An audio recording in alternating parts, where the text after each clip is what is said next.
Hello, everybody. Sorry we're late, but hey, here we are. Welcome to the Guild's Last. Oh, don't be sorry. Don't be sorry. Things happen, and luckily, we're all here again to play some D&D. It's all good. So welcome to the Guild's Last Tavern, where adventure is never far. My name is Barry. I will be your DM for today, and I'm joined with a couple of lovely people. Please introduce yourselves. Hi, I'm Anne, aka Mare Pop, aka Karla the Inquisitive College of Spirits Bard. Hello, I'm Daniel. I am playing John Varenthal, the human paladin of midnight.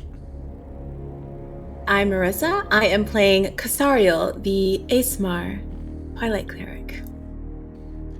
If you've never visited our place before, we post weekly recordings of our playthrough on YouTube, and now we're also live on Twitch, as you can see. We're so proud of it. We're playing The Curse of Strahd, and if you're curious about that, please go and check out our socials in the description below, or go to thegildedflask.com. We post everything over there, including Twitch, including YouTube, but also Instagram and so much more. We even have a Twitter account that we try to use every once in a while, so do check us out over there. Mm-hmm. We are still relatively new, so we don't have any sponsors just yet, which is a total hint if you're looking for some new channel to sponsor out there. Yes, I mean you. But we do have a couple of awesome people to shout out. First of all, Chandra and Paradox for the amazing character art that we are using. Then we have Pyram King, James RPG Art, DM Andy for creating the wonderful maps and content that we will be using. And then we have Tabletop Audio, Scott Buckley, Phoenix Music, and Alexander Nakarada for the amazing musical scores that we have in the background. And so many more people, but do check out the credits once we finally add those to the video. I think we should start doing that, right? Wait, is that me? Dang. Okay. No, that's us. Like, it's just a joint project. We need to stop just playing the game, and we should make credits. All right. With that, let's head into the tale. Tell me, do you like ghost stories?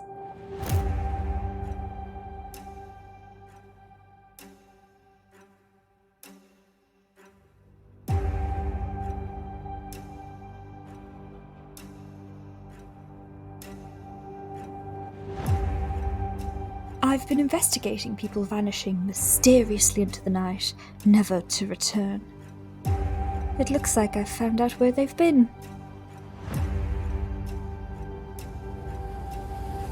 Good evening.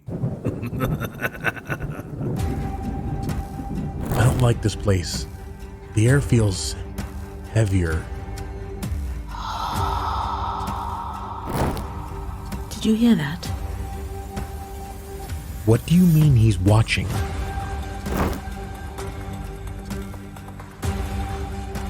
In this place, nothing is what it seems. We come from an ancient land. There's no time for this. What are you looking for?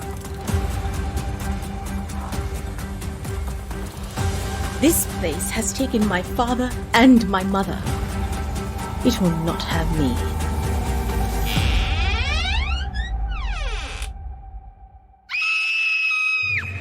We gotta move, now.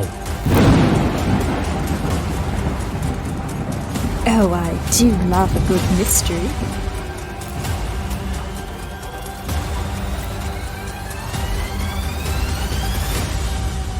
Barovia is mine, and so are you.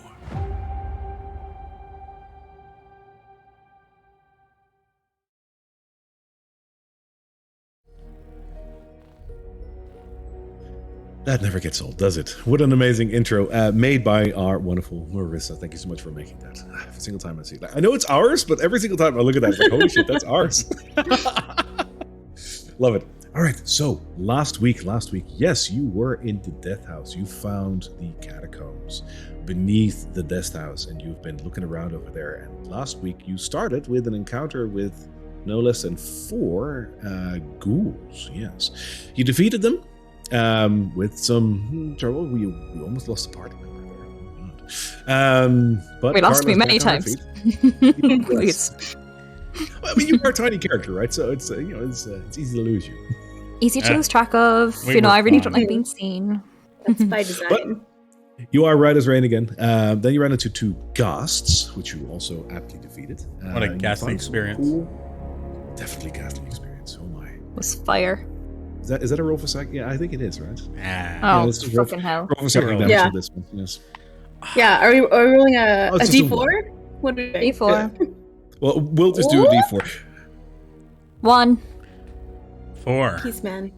I got it too. You Curse guys can roll yourself at the home. most. Roll at So- home and let us know what you got in the chat. Yes, for all of you, by the way, like as a little heads up, we are still working on this, but soon, TM, we will have a channel in our Discord, which, by the way, if you haven't joined our Discord just yet, feel free to do so because it's awesome. We will have a channel over there where you can roll along with us to see what you got on the terrible jokes that we make from time to time. And if you hit a natural 20 over there, you might just win fabulous prizes. Oh my, hype, more. about Fabulous that prizes. as we progress. Oh, yes, yes. It might be gold or something of equal value. Or not. Or Who knows? toothpicks. Or better. anything in between, really. So, speaking of cool items, when you defeated the ghasts, you also found some cool items, including you found Casariel's diary again. Or rather, her mother's diary, but you found your diary again, thereby completing all of your items. So you have all your items back again. And from there, you continued on to dive into the second level of this dungeon, where you went down the stairs and you saw a little portcullis. You looked through it, and that was where we ended last week. So let me just quickly grab that scene for you, and let's see what you guys will do with that. Here you are. It's us. It's you. So just to remind you, you are standing in a room which could be aptly described as a reliquary with a lot of items on these shelves. You didn't pick up any of the items just yet. Do you want me to reiterate what all these items were? Because there are quite a few. There's a Yes, dagger with a rat skull and some other things like that. Yes. Cult stuff, So, cult stuff. It's so funny that, because your username on Twitch is Drunkrat. I find it so incredibly funny that you remember the one item with the rat item. For you. Okay, so along the shelves around this room, you can see a small mummified yellow hand with sharp claws, which looks like a goblin's hand, on a loop of rope, a knife carved from human bone, a dagger with a rat skull set into the pommel, a 8-inch diameter varnished orb made from a Nothic's eye, an aspergillum carved from bone, a folded cloak made from stitched ghoul skin, a desiccated frog latched onto a stick, a bag full of bat guano, a hag's severed finger, a 6-inch tall wooden figurine of a mummy, its arm crossed over its chest, an iron pendant adorned with the devil's face, the shrunken, shriveled head of a halfling, and a small wooden coffer containing a dire wolf's withered tongue. Okay. Personally, I think taking the things that belong to cult people is not usually something that they like. And, these don't tend to be valuable in, the real world where people aren't in cults.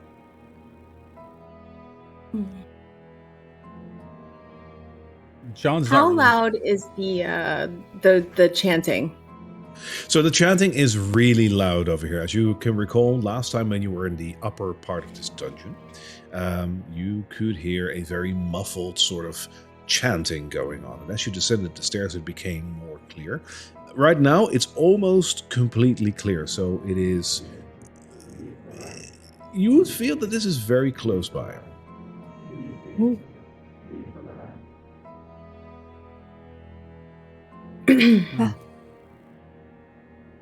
If you had to guess, how many people does it sound like to you?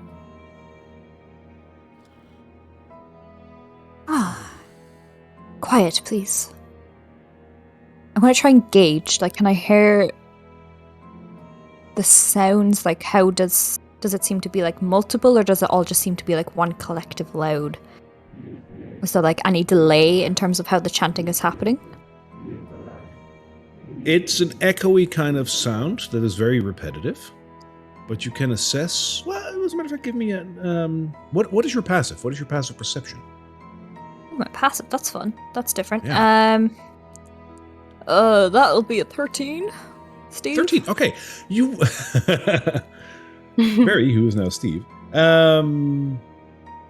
you would assess that these are indeed multiple voices for one. It's hard to tell, but it's more than 3. I don't think we'll be evenly matched. That's for sure. That's what I'm worried about. Yes. Perhaps one of us should go ahead and... I'm quite sneaky. I'll go ahead. All right. Yes. How will we know if things go poorly for you? I'll send a little, and I'll minor illusion, just a little sound. All right. Just by her air, that sounds like a tinkle, like a doo-doo-doo. I'm not at full strength. Just putting that out there. Oh goodness. I was quickly looking if I had a sound for that, but unfortunately not. I'm sorry. It's okay. Diddly-doo. I think you need healing? That's perfect. I mean, I got this, That's not really what you probably want to do. Do you need some rejuvenation, some healing, perhaps? I have some. No. I just... If it's walking into a room of 20 cultists, that's a lot. Wouldn't be ideal. Okay, so... We have Saloon on our side. Do we not? We do. We do. We do. We do. Yes. We'll be fine. Pray to your goddess, and pray that she allows me to check how big this is, and depending on how big this is, we can strategize on how we're going to stop them.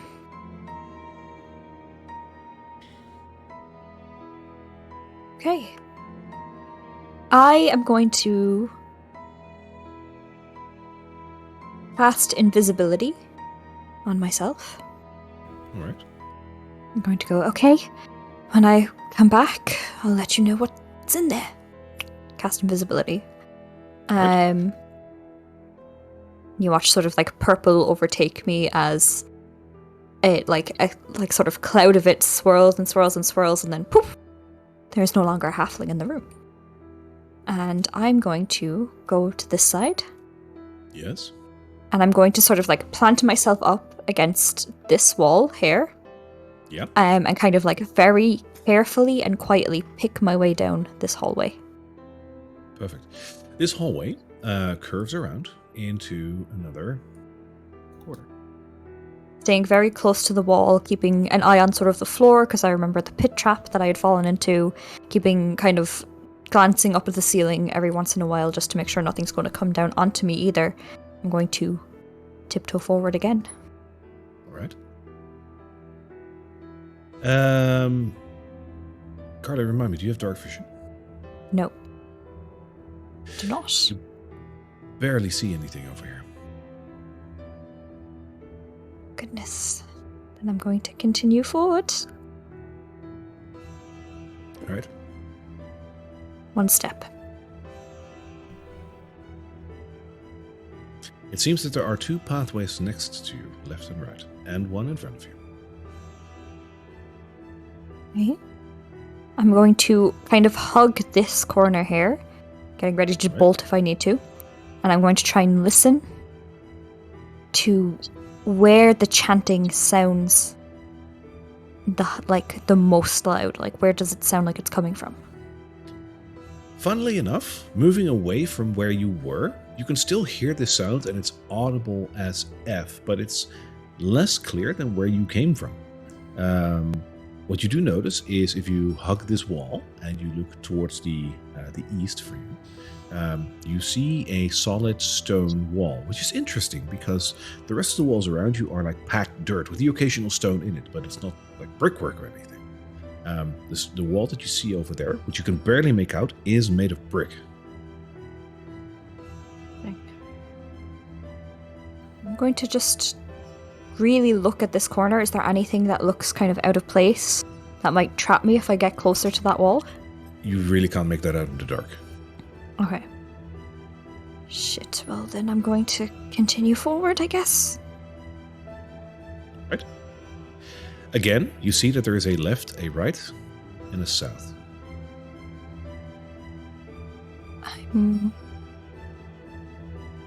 Going to continue south. Again, Right. really careful. Really careful. Like, I cannot emphasize enough how careful I'm being. I understand. The most careful. It seems like a straight hallway with just one way more south. Okay. And when I get there, what do I sort of meet? You can see two packed dirt walls on your left and on your right, and you can go more south or you can go back.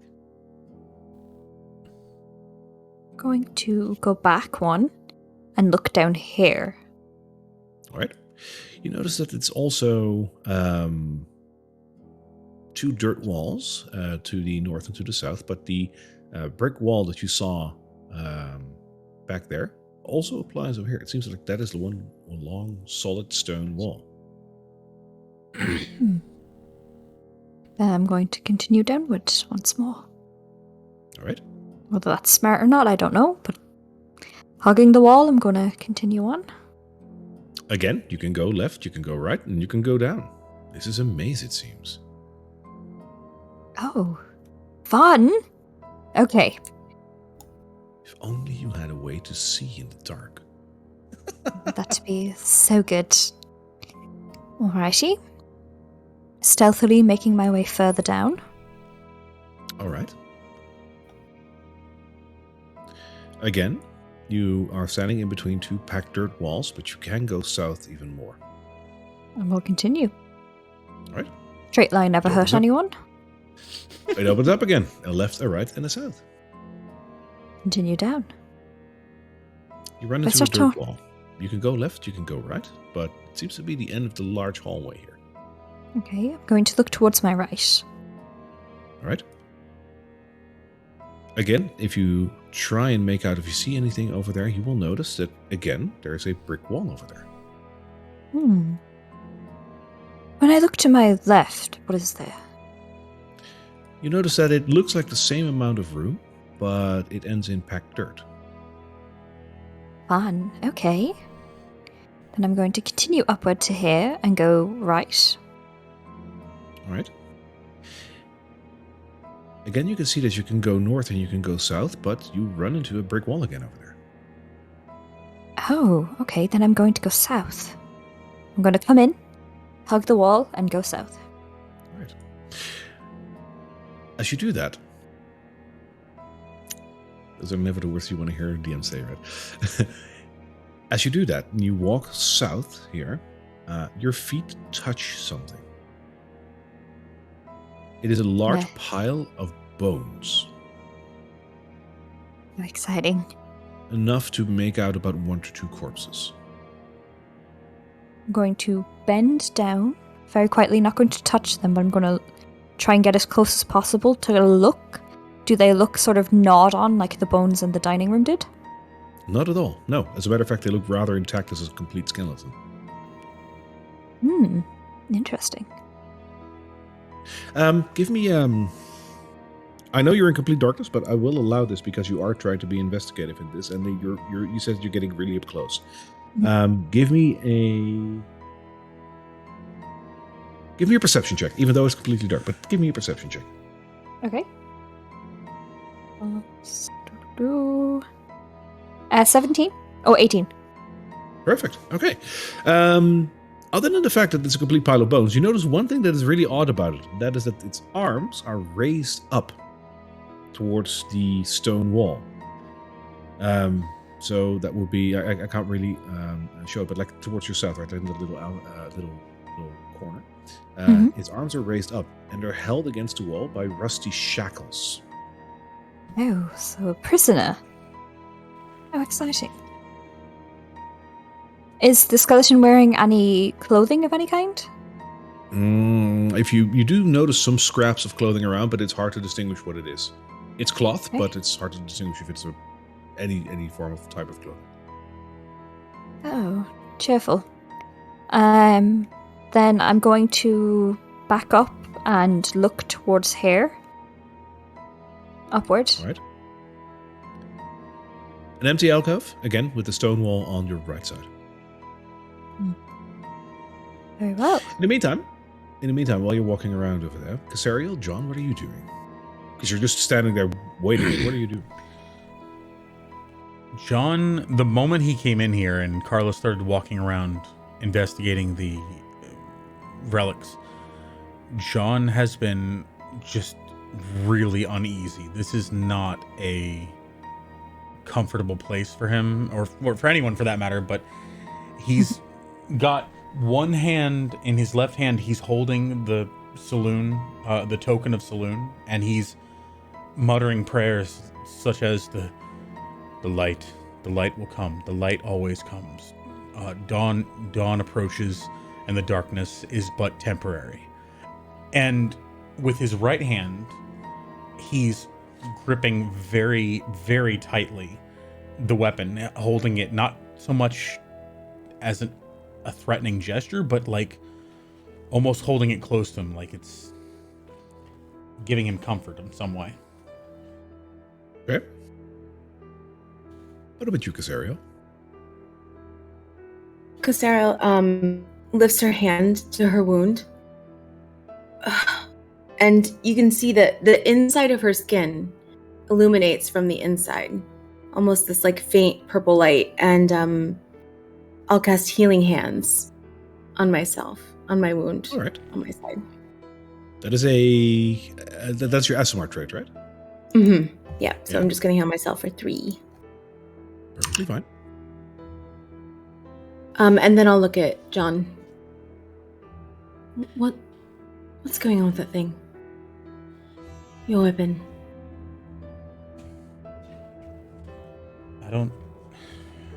I don't know how to explain it, but ever since we've been here, since Lungari stole our equipment, I know that we can get through anything. You and I have gotten through a lot of tight spots. You're fucking right, we can. This place, fighting that armor, the children. This place seems darker than I've ever seen. I always known that the dawn will approach, that the night lasts and Saloon guides us during the night, but I've been having a harder time feeling that connection, and when I hold this, I feel stronger. I feel like I can protect you more. I don't know how to explain it. You look at that thing as if it is the answer to everything. Not the answer. More of assistance. Help. I've never really, aside from you and our teammates, I've never really asked for anything by way of support, but at the same time, I wear this, and he gestures to his armor, and I've always had a weapon. I've always had something to assist me in carrying Saloon's intent, carrying out her will. And I've never felt more capable than when I picked this up. I'm gonna just take a peek down the corridor just to make sure that kind of keeping an eye on everything. John, you found it in this house. So just keep that in mind. What do they always say? Fight fire with fire? Oh, we found it here. Steal my lines. You're not allowed. I learned some of the best things, some of my best tactics are things that you've shown me. Naturally. And then I'll look down the other hallway. Yep. In the meantime, while you're having this discussion and while you're waiting, of course, that incessant singing is just continuous in the background. Repetitive, consistent, without fail. It keeps on going. You wanted to go and look down the hallway. Go ahead. Yeah, I'm just gonna so my back is against this wall here. Yep.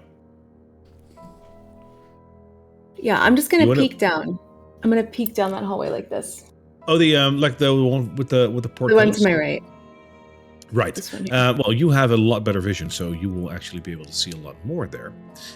So looking down there, you notice that beyond the portcullis, there seems to be. I gotta aim this right. This should be about what you can see. You notice that there is a rather large room beyond that, and that room seems to be filled with water. Not completely submerged or anything, but it seems to be that there's like a about for you about ankle to like mid shin height water is in that room. Other than that, from what you can see where you're standing, it looks relatively featureless. Water in there. You Tree. turning your head towards the portcullis, by the way, and looking in, you will even more clearly hear exactly what they're singing over there. He is the ancient. He is the land. He is the ancient. He is the land. He is the ancient. He is the land. John, I think we should get our friend. The sound is coming from this way. I guess we can try to call to her or something. We need to. I don't think we should advertise our presence here, but how are we going to find her? She's. I'll go if you want. I'll follow Casariel. All right, Karla, what are you doing? After exploring this way, I'm kind of circling back towards them. All right. I'm going to sort of like pop my way out because I can't. I'm going to get hair just so that I'm within casting range, and then send minor illusion hair and say, "It seems to be a maze of some sorts." Should I keep exploring? John will address the sound of where the voice came from, thinking that that's where she is. Should we come down there with you? He's talking to the empty space in front of him.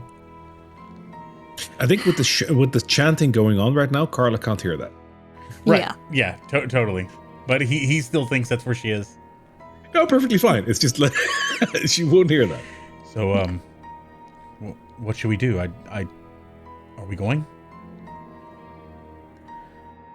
I think we need to go this way. Sorry. Karla, are you there? I'm going to send sort of like a little minor illusion spark on the floor, and I'm going to be like, yes, I am. Oh. Wet on my feet and just be like, I'm here. Oh, I don't want to great. drop it yet, just in case we need it. No. No. Of course. So I guess we'll follow you. John's still holding the light at this point, so that she should be able to see a little bit better. Yeah, and I will. Quick, Ozzy, did we decide that I could give people dark vision for 1 hour? Are we keeping that trait, or are we not keeping that trait? It's a trait that you have, so yes, you can. Okay, all right. Then I am going to cast Eyes of Night on both of my friends here. So you'll see, I actually am going to take my hands and like scoop from my own eyes, and I'll place them over John's, and I'll say, Karla, just come towards my hands, and you'll be able to see in the dark. Okay. And like you feel like on your hands. Yeah. Okay. Yeah. That isn't fucking creepy at all, but hey. Yeah, John is like, oh, no matter how many times we do that, it's still unsettling. What? Oh, this is massively useful. Oh, yes. Goodness. I think it's coming from this way. So, there's water. Just so you know. Oh. I couldn't see beyond that. Yeah, it's creepy as fuck. I mean... Was there anything... Let's go. I guess, yes, we should. He's sort of unsettled. Follows. I mean... What could be creepier? You know? Yeah. So, how far away is what does the portcullis look like from where he is? He's just rounded the corner. The portcullis is one more block away, basically. So there's 2 stone pillars that you should be able to see, more or less. Those 2 stone pillars hold the portcullis in between, and they're just rusty iron bars. They seem to be able to raise upwards or downwards. It's hard to say which way they go, but they're rusty. So, yeah. Is there any entrance apparent? Like he'll look back to where he thinks Karla is, which is right behind him, even though she's not there. Was there another way around in that other passage, or is this the only way? I kept meeting dead ends. I mean, it would take me a while to explore them all. Okay. But if this is a direct route, we are just going to bust in there and kill whatever's in there, right? Free the curse? Free this house? So looking at the portcullis, is there any obvious way to interact with it to open it? Any obvious way from where you're standing? No. Yeah. Okay. No. He looks at his weapon that's still glowing. He's Casariel, could you dampen the night or dampen the light? Oh, sure. Yeah. I just drop the light spell. Cool. All right. He's gonna approach the or actually no, Karla, I can't see any way to open this without just smashing through. I could do that, but it might give away that we're here a little bit too soon. Do you want to look at it? Oh, absolutely. These places always have secret entrances, buttons to press, little locks and keys, all that stuff. Maybe the items are some key. We'll see. Okay, so Karla's immediately going to up against one wall and start sort of running her hands along it, looking for grooves that she can hook her thumb or her finger into that'll open the portcullis. Anything that looks like it could be a lever, any piece of wall that might give way to let her in. And then when she actually looks at the portcullis, she's also going to do the same. She's going to actually try to feel around for a button to press, I suppose. Fair enough. You don't notice any buttons on the walls next to you whatsoever. But now that you're closer to the portcullis, you do have a wider cone of vision into this room. And looking into this room, you do notice, and I think I just missed it. So I'm a benevolent god. I'll just grant you that as well. There you go. You notice that just beyond the door, on your right, there is indeed a mechanism on the wall that looks like it's one of those turning mechanisms to open a portcullis. It's way beyond your reach. Is it beyond my mage hand's reach?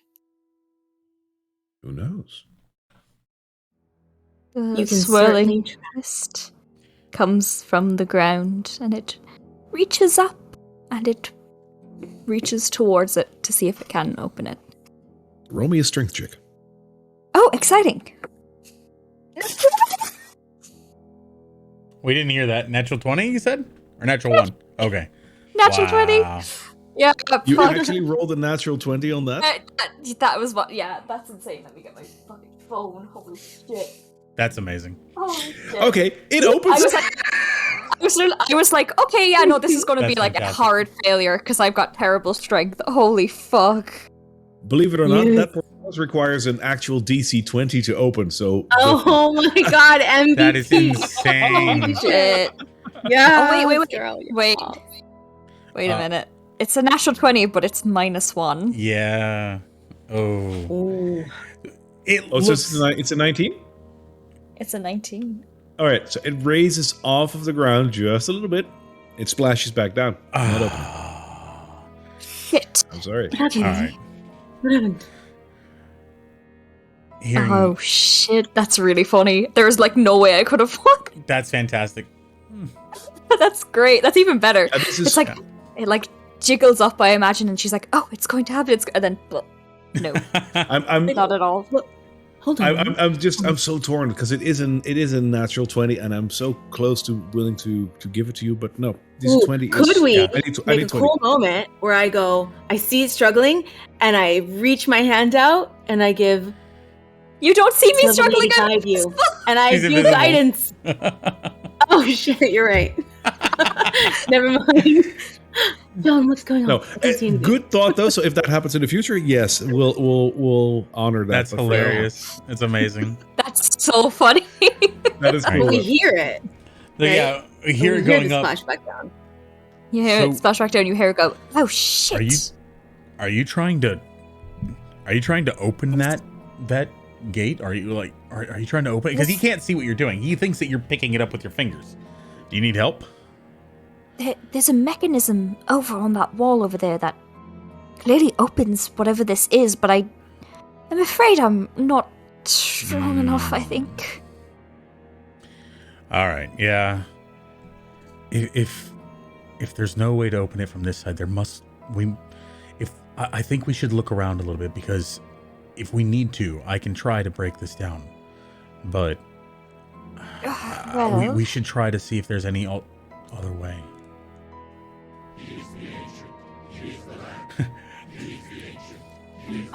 there must be a way. Oh man, in character, I want to yell out, we got it, but no. Should we Use it- should we use throw it as a- something in? Yeah, well, It's a mechanism. just try again. Try again. We can we can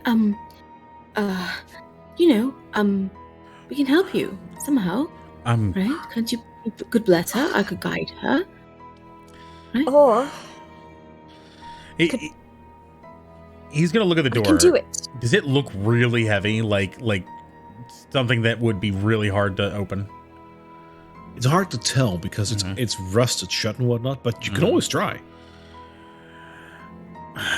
I'm gonna be honest with you guys. I could probably open this thing, but it might take some time, and it's definitely going to be loud. So, are you okay with that, or do you think we should try something else? I think it's once in a lifetime I would probably be able to open that. That is a heavy mechanism, and my hand is only so useful, so maybe it might be the best Wait, idea. Is there another way to get? I'm just gonna kind of try to orient myself, where she went this way, so it would have been this way. Was there a way to get this way when you went down that hallway? There might be an entrance into this place other than this, but it is a maze down there, and I did find a skeleton chained to the wall, so I don't think it's a particularly friendly one. You know the ones that come around whenever there's a fun little festival and they make a maze? It's not like one of those. It's quite boring, What really. kind? Oh, like when you go to a festival and sometimes they do fun mazes. You pop in, you can search around, you can get a little medal at the end, but it seems more like a maze to confuse and confuddle. I'm gonna look at anyone John, who's see trying if to he's come as in. confused as I am. No, it's not a fun maze. It's just not a good maze. I- It seems to be a maze down there. It seems to be with the purpose of confusing people. I mean, Why else would you have one in a house like this? I'm not sure about the other way. I'm not sure if you're saying it's a maze and it's not fun. Does anyone have rope? But- Rope, Oh yeah. You've got rope. You can use your powers to Tie it tie the rope, around. and we could just pull. Pull. Oh, that's delightful. Okay, let's do that. So I'm going to take a rope out of my pack, and I'm going to tie a slip knot in it, and I'm going to hand it to my mage hand to try and hook around the lever. Okay. And then Right. what? And then I'm going to give the other end to John. This I can do. Okay. Floating Yes. rope gets handed to me, and he's like, "Okay." And he looks back at Casariel and he goes, "Pray for good luck." I'm going to just touch his shoulder and say, "Silver Lady, guide you." Cast guidance. Okay. And You're gonna pull the rope? he looks at both. He looks at Casariel and he looks where he thinks Karla is, and says, "This is going to be loud. Be ready." And he pulls. All right. So it's attached to the lever, right? That is, to open it. All right. So go ahead and roll me a strength check with your bonus. Okay, I got an 18 plus my 2 plus 4 on the guidance. Amazing. So that's enough. You pull on the lever, and the mechanism turns about 45 degrees towards where the rope is, and then stops because rotating mechanisms don't work that well. Yep, with that's what pulling I was them. worried about. So the iron portcullis lifts about 10 centimeters off the ground when it stops. All right. At Stick this something under there. point, Stick something under there. so holding the rope and trying to keep it up, can he like put his fingers under and just hold it where it is? I'll allow it. I'll allow it with the strength test that you threw. Yes. All right. So he's gonna hold it where it is, and he's gonna say to them, "I really don't think they would use." I'll hand him my shield. I'll hand him my shield. Okay, he'll jam the shield under it as like a lever, kind of. That'll work. Do it again. But he said, "I really don't think this is the way that they come. If it's this rusted, how is this the main entrance?" No, but do you really want to spend 20 minutes looking around? Okay, and he starts pushing up with the shield to try to lever it up. Fuck up. All right. Are you going to do that alone? I think so. Yeah. All right. Give me another strength check. All right. I'm gonna do this one without guidance, just because I did the first one. Oh, it wouldn't have mattered. I got a 5 + 2. He got kind of drained from the first one. The shield is still under there, but it won't budge. Okay. Gosh. Do you have anything heavy we can put on it? Like, there's some artifacts back there. We could maybe drop one down onto it. Make it poof. No. Goodness. He's gonna. Is holding it up like incredibly strainful, or can he hold it with like little effort?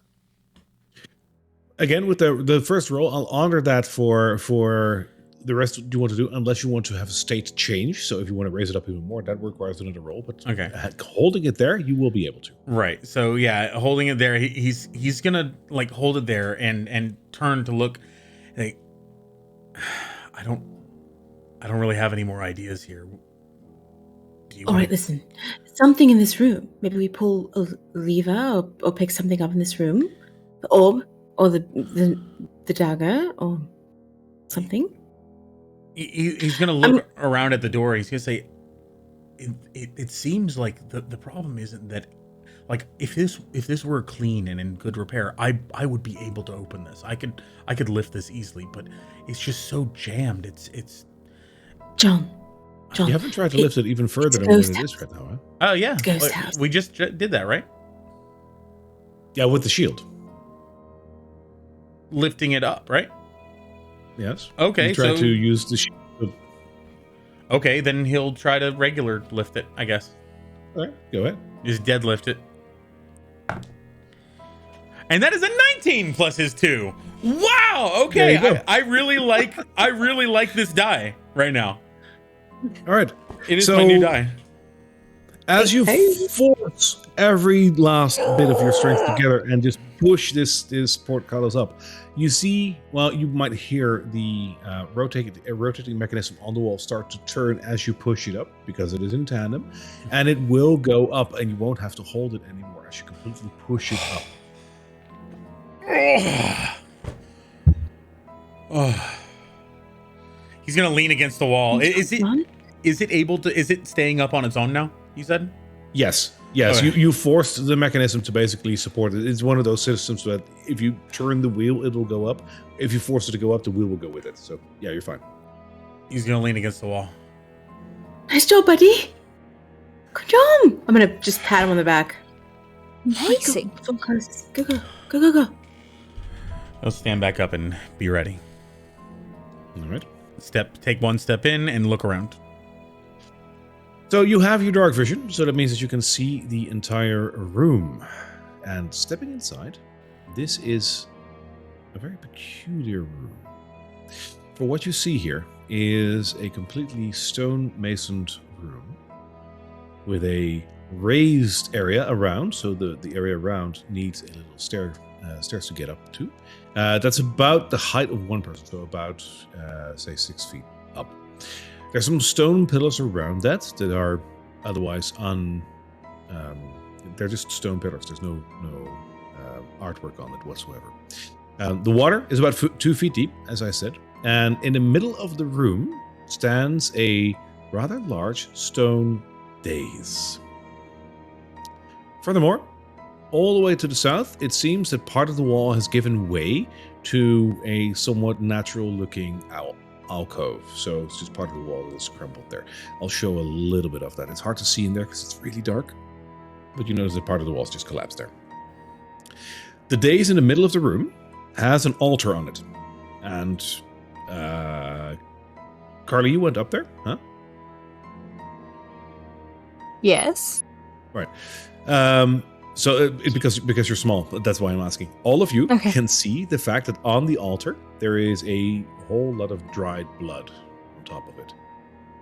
What strikes you as odd between all of this is nothing of what I described as yet, but the fact that as you entered this room, that telltale chanting that you heard. He is the ancient. He is the land. He is Just stopped. So, like, It's mid-word, we didn't even hear someone... It's completely quiet here. Mid-word, it stopped. We didn't even hear someone saying, all right, shh, everyone hide, they're coming. No. Oh, okay. Goodness. Not fucking creepy at all. John's kind of scanning. Is there any movement going on above the water? Like, of people other than Cassario? No. You set a couple of steps into the water, so the water has a natural ripple to it right now because of the movement that you've done.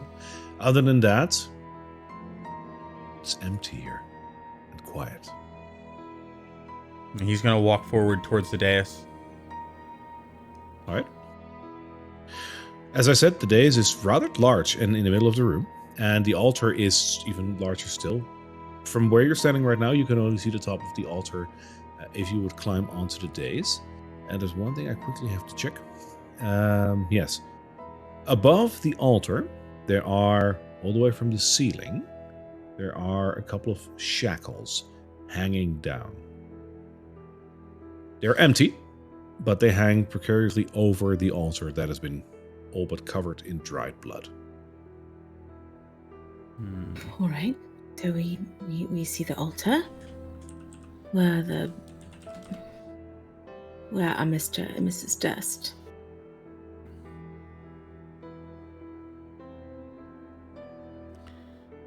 I guess he's going to eye the dais and he's going to avoid it and walk around in the water. It looks for unnatural and evil purposes, and he doesn't want to have anything to do with it. All right. And he's going to walk somewhat south and look towards the opening. All right. The opening itself, let me need another tool for that. One moment.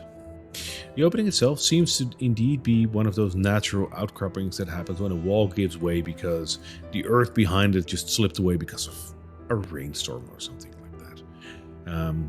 The opening itself, and I will reveal it in a second as I have to draw my image around it. There we go. That should show everything, I think. Yes, there we go. The hollow behind that, as I said, has just given way. Back there's just a big pile of rocks and plants and just basically a natural cave is what it looks like. There is no opening towards the sky or whatever. This is just like a hollowed out piece of earth that's opened up. So there's no lighting in this whole place. It's entirely pitch black. Yes, it does look like, with the pillars, the way that they are put around this place. If you would put torches in those, it would light this room up pretty clearly. But right now, it's completely dark. I'm gonna take a look at the altar. Is there any like runes, writing, anything? Are you gonna step closer to investigate that? Well, I'd like to see if I can investigate it with my eyeballs before I step on there. Perfectly Please. fine. No, I just want to know where you are. Like that's Yeah. I'm kind of like waiting. Like my gown is kind of like behind me, and I'm pulling it up, trying to like wade through the water. And I want to look at the altar. And is there any writing on it? Give me an investigation check on that. No, as a matter of fact, hang on. Give me Arcana check on that. That's more fitting. 11. Right. There is some carving in it, but it's hard to make out. It's very tiny. it might be easier to see it from up close, but you had an 11, right? Yeah. It doesn't seem like it's actual writing, but it's hard to tell. There's something there on the altar. I mean, this place is obviously some ritual, some cult is here. But I don't see anybody around. We've been hearing chanting. Where are they? I'm not worried about their artifacts or whatever this is. And he gestures towards the altar. I'm worried about where they are. He's looking around. I think they're everywhere. I think they are the house. They are the blood that stains the walls and the carpet and the curtains and everything here. Cassario, we were hearing people chanting. Like someone was saying those, we are the ancient, he is the something. There's someone here. He can't, I don't know what that means. I'm gonna climb up on the altar. The dais. Yep. Yeah. You climb up on the altar, and you have a clearer view of the altar itself and the fact that there is dry blood all over it. The shackles hanging now basically in front of you. Do you want to investigate the altar again? Yes, please. Right. I'll allow you one more investigation check on that. Just a normal I'm investigation this time. I'm gonna cast guidance on myself. All right. I rolled a natural one. Oh god.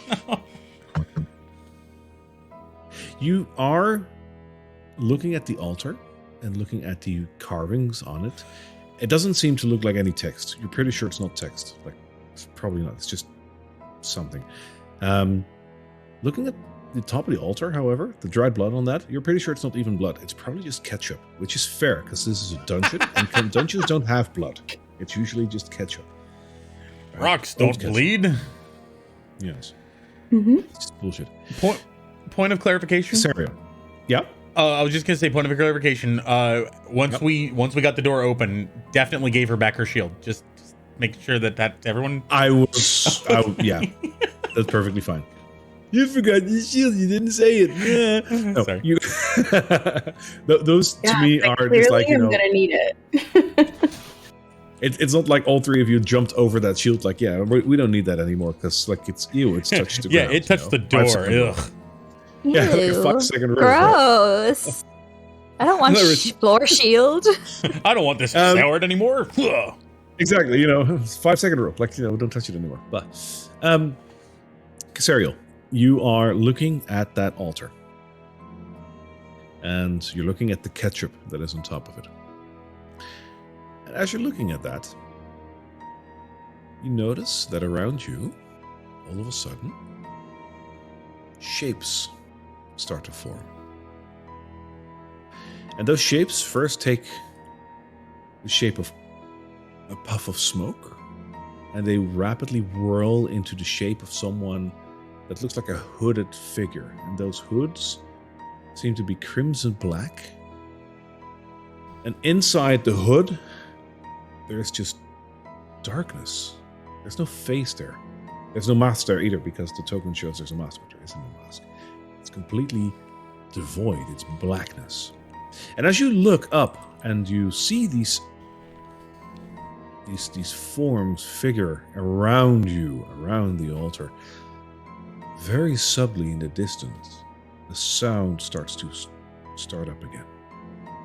First very subtle, but it starts to get louder and louder. The same rhythm as what you heard before, but different words. One must die. One must die. One must die. One must die. One must die. One must die. It's continuous. One must die. One must die. Karla? One must die. One must die. Karla, come this way, please. Does John see these apparitions, these forms? Oh, yes. Oh, yes. They're all standing around you, torches in hand. The room is completely lit up. As a matter of fact, I totally forgot to do that. The room is Ooh, completely that's cool. lit up.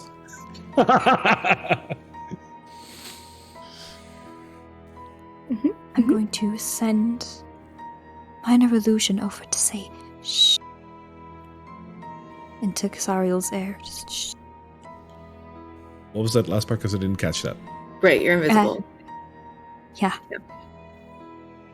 I'm invisible. You don't know where I am. Yeah. So. Right. Yeah, that's fair. Okay. All good.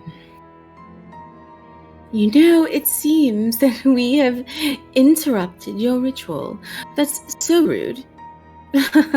Our mistake. John? John's going You to should leave. just glare at the closest one, and he's going to look right and look left, and he's going to see the ones around him. And he's going to cast Bless on everybody. Including the people around you? No, Or just okay, the- on everybody who matters, all the good people. Perfectly fine. This is not a happy place. It keeps on repeating. You cast Bless. Casariel, John, Karla, roll me a D12. D12. Yes. Oh my god, those exist? Yes, we use them every once in a while. 10. 10. 2. Oh, honey. Casariel? 2. 2. All right. One must die. One must die. One must die. Nobody got a 1. Must die. Karla, Yes. you hear this excessive chanting, and you start to get the feeling that these words mean something other than what they literally mean. You start to get the sense that the fact that Casariel's standing there, and the second she stood up there, this all happened. And from where you're standing right now, you look at the altar. For you, blood trace, ketchup grace for Casariel, but blood trace on the altar. The fact that this chanting is going on, you're starting to get a feeling of what's happening here. They demand a sacrifice. They're serious. This is a sacrificial chamber. A sacrifice needs to be made. As for John and Casariel, the sound is deafening too. It's like not an actual effect, but it's an annoying sound, right? To hear like constantly. Other than that, it's annoying. Oh shit, oh shit, oh shit. I'm going to step in front of the altar. Okay. And I'm going to, John, get out of here. No. Not leaving you behind, Cassario. John. Go. No. You're not getting out of here No. without me. No. And he stands and looks at the closest one, and he lifts up his weapon. Yep. Come closer. I dare you.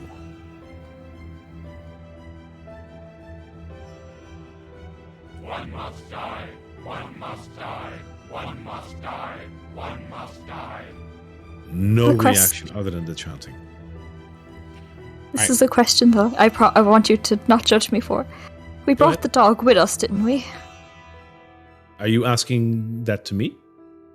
The general party. Yeah. The think dog we is did. with Casariel at the moment. Yeah. And the dog's name is Stoker. Just for Yeah. Brought the dog with us, okay. Keep going. We have a fail safe at least. Okay. Alright. I just Karla. got what you meant by that. Alright. What's your reaction to John Cassario? What's your reaction to him saying that? I'm fucking pissed because I told you to go. So she looks pissed. I look pissed. One must die. One All right. must die. One must die. Fine. One must die. Go. Go, both of you go. Now. I'm gonna climb onto the altar. I'm gonna climb All onto right. the altar. Seeing you do something like that, he's going to lash out at the closest entity and say, "I'm not leaving you behind." And he's just going to make a strike. You make a strike against the. Okay, stand a little closer to it. So yeah, he's going to stride forward and swing at this one. All right. So that one is slightly up, but you should be able to make that. So go ahead and make an attack roll. All right, and I'm gonna go ahead and No, go. Go ahead. You don't have to go into you don't have to roll for initiative just yet. Okay, so he's going all into this, so he's actually gonna use great weapon master. So, all right.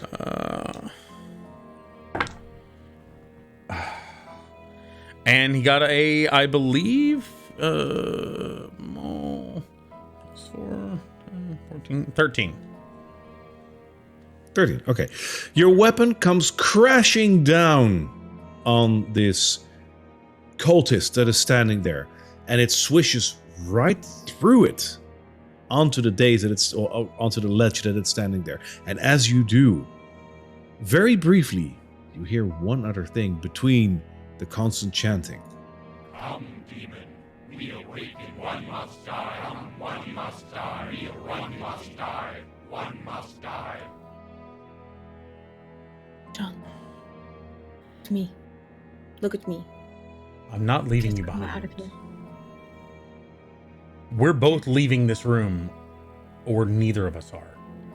I'm going to put my hand up above me, and a sphere of a moon, a full moon, appears, and it changes from a full moon to like an eclipse, and you can see a ray of energy cast down into me. I cast protection from evil and good, and I very faintly. The outside of me, just very, very faintly, almost imperceptibly, is going to just ripple.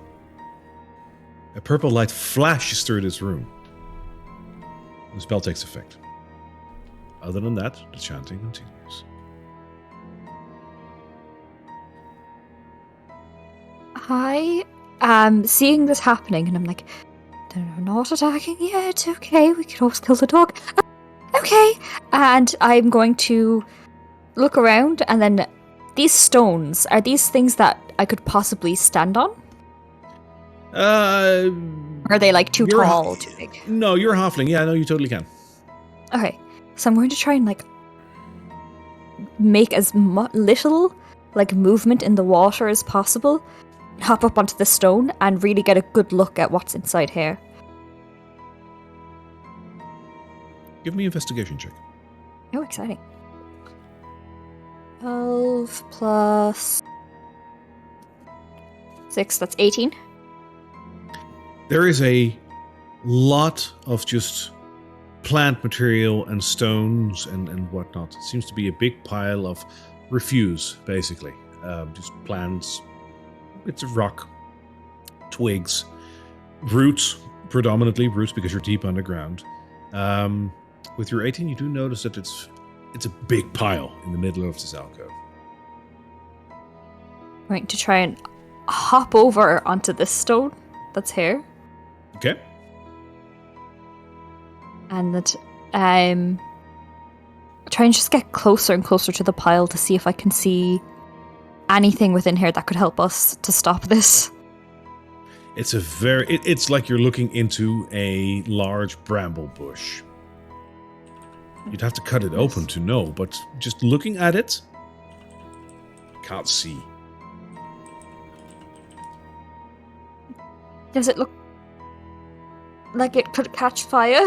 Does it look too damp from being within the water? It's submerged into a foot of water. So Okay, fair. Okay, shit. All right, well. Good thought, though. But I'll credit that. But I'm going to hop back out. And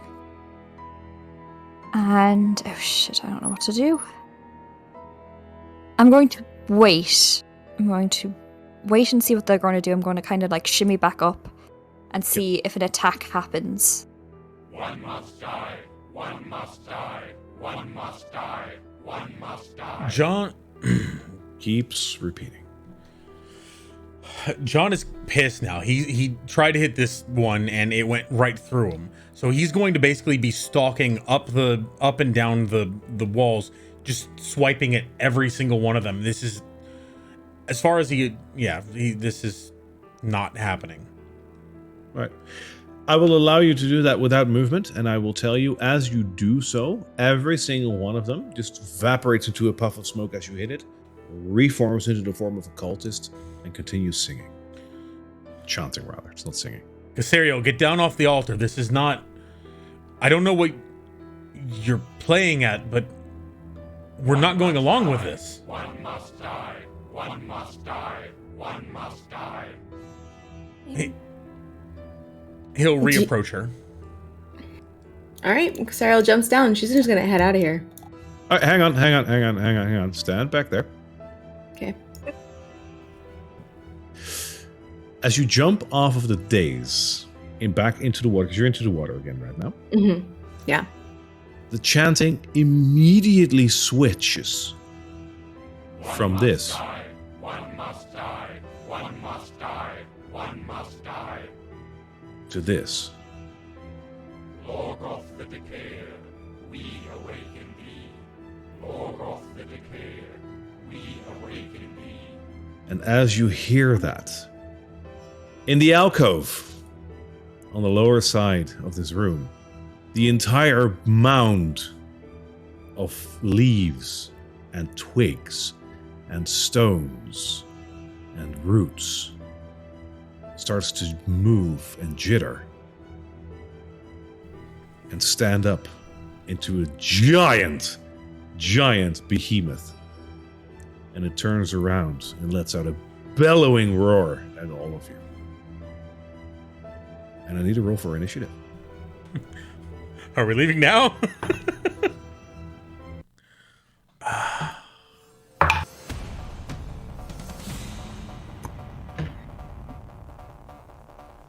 Behemoth. That is a 6 for me. Okay. This is a terrible 20. place to be rolling so poorly. 21 for me. I got a 3. Let's go. A 3? Okay. I'm so good at initiative that I'm bad. It's like I've gone so Oh, I have good it. that I'm sorry. I have advantage on initiative. Mm-hmm. Woo! It's an 18. Okay, that's 18. good. Thank God. Karla, you had a 21, right? Holy shit. Yeah. Okay. That's better. The dice rolled my favor today. Thank fuck. I wasted all my good rolls on the gate. Yeah. I did. Wasted my natural 20 on something that didn't work. Oh. Okay. This dice likes me. Almost done. No worries. Oh, badass music, by the way. Yeah, this is chase music and not fighting music. Hint, Is that a hint? Motherfucking hint. God damn it. Both of you listen to me. Get the fuck out of here. Neither of you listening to me. We're going to have words about this afterwards. That's all OOC. In character, And like, at first, It sounds like you were going to sacrifice yourself. I hopped on Yeah. a fucking blood-stained altar and told you to get out of here, okay? I don't know how much more direct I He can ain't be. leaving you. So, It's very in character. She's. We'll just This is see- where the action is. We'll just see what the fuck happens then, won't we? Thank God for advantage on initiative. Holy shit. Almost done.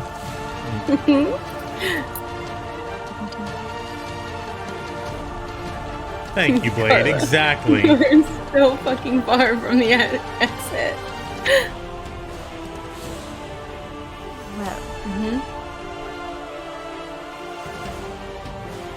Unless you have protection from evil and good, and the rest of your party gets out, and then you can leave without them hurting you. I mean, protection from evil and good doesn't stop you from getting smacked. I just need. I actually need like I'm gonna look at the camera. I need like a close up, like a like a twice. I need like a you know. You know what I'm talking about. As the shambling mound stands up, not even the lights of your dear goddess can sustain that, and it switches back to a dark red haze.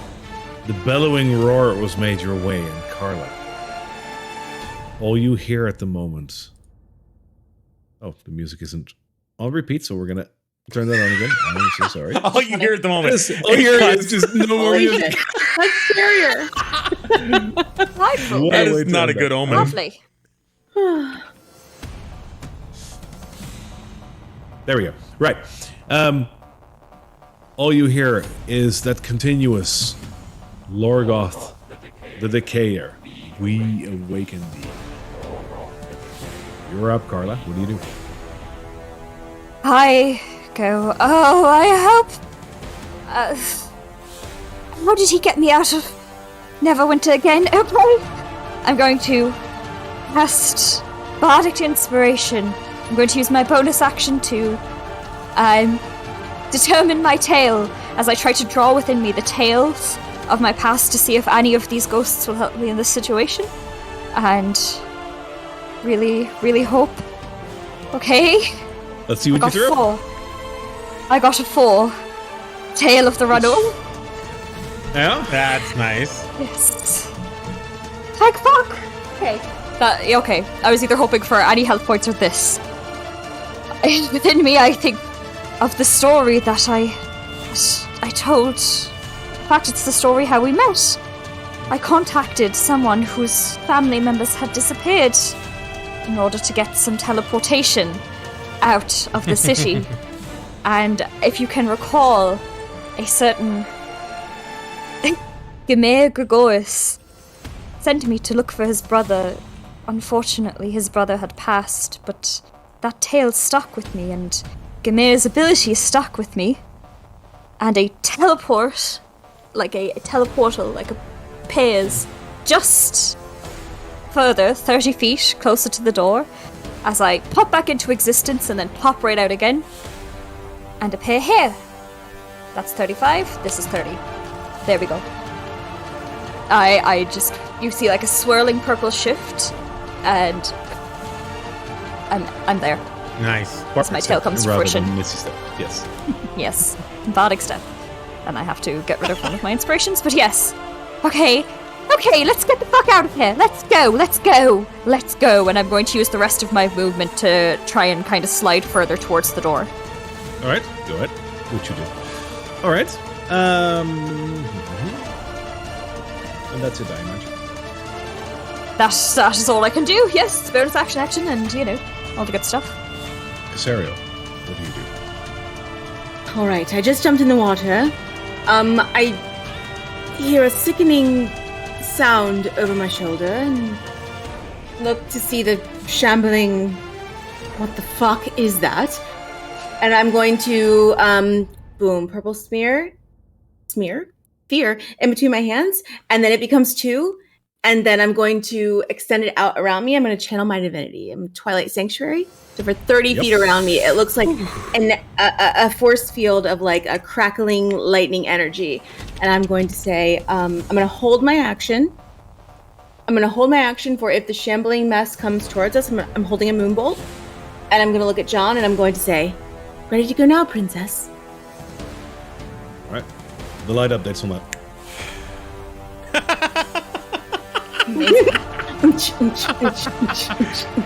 And immediately all of the parties involved throw down their weapons and start dancing. All right. Yes. Who's up now? That's all you want to do? Yeah, I'm holding my action. So when this shambling mess takes one step, I'm moonbolting it. But for now, I just want John to leave. You don't want to move? You might as well use it, because Lorgoth indeed moves. And as it moves, I'm going to allow you the attack before it moves its full grip. Okay, please don't fuck me. Oh, I'm at 20! Let's go! Hit it. Fuck yes. I waited for the right time. Part of my delicate Strahd.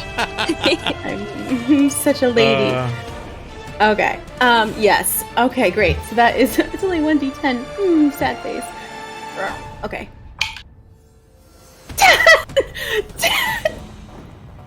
I'm on fire. It's only 10 points, but still. So that's, and that is double, right? Because it's... Oh, yeah, 20! Well, 20! You need to roll another die for that, though. Like, it's not a double. You need to roll 2 dice. We don't double. You get extra dice, damage. Okay. Yes. Okay, so that's 10 plus 18! Let's go! Don't 18 fuck points. with Saloon. wow. What kind of damage is that? It is radiant damage. All right. Fuck yeah. It hits this entire shambling mound, and even though you see a couple of twigs snap off, it seems relatively unfazed by this. Oh no. That's bad. John? Let's go. Time to go. Time to go. There we go. I'm on fire. But I'm on that was a ready I just action, rolled so my temporary hit points. that was a No! that was a ready action, so it will still move, and it moves all the way right up to John. Lifts one of its giant arms and slams it into John. And it does so for a 27. Well, if I add my modifier, no, yeah, me. That hits for 13 bludgeoning damage. Ouch. You fly back 5 feet. That's fine. I was gonna do that anyway. Ouch. All right, so I'll move myself 5 feet away. Yep. And it'll move another 5 feet upwards. And then try to engulf you. Bring it on. I need a Constitution saving throw from you. All right. Very good at those. No, I'm not. We're blessed. We're blessed. No, we're blessed.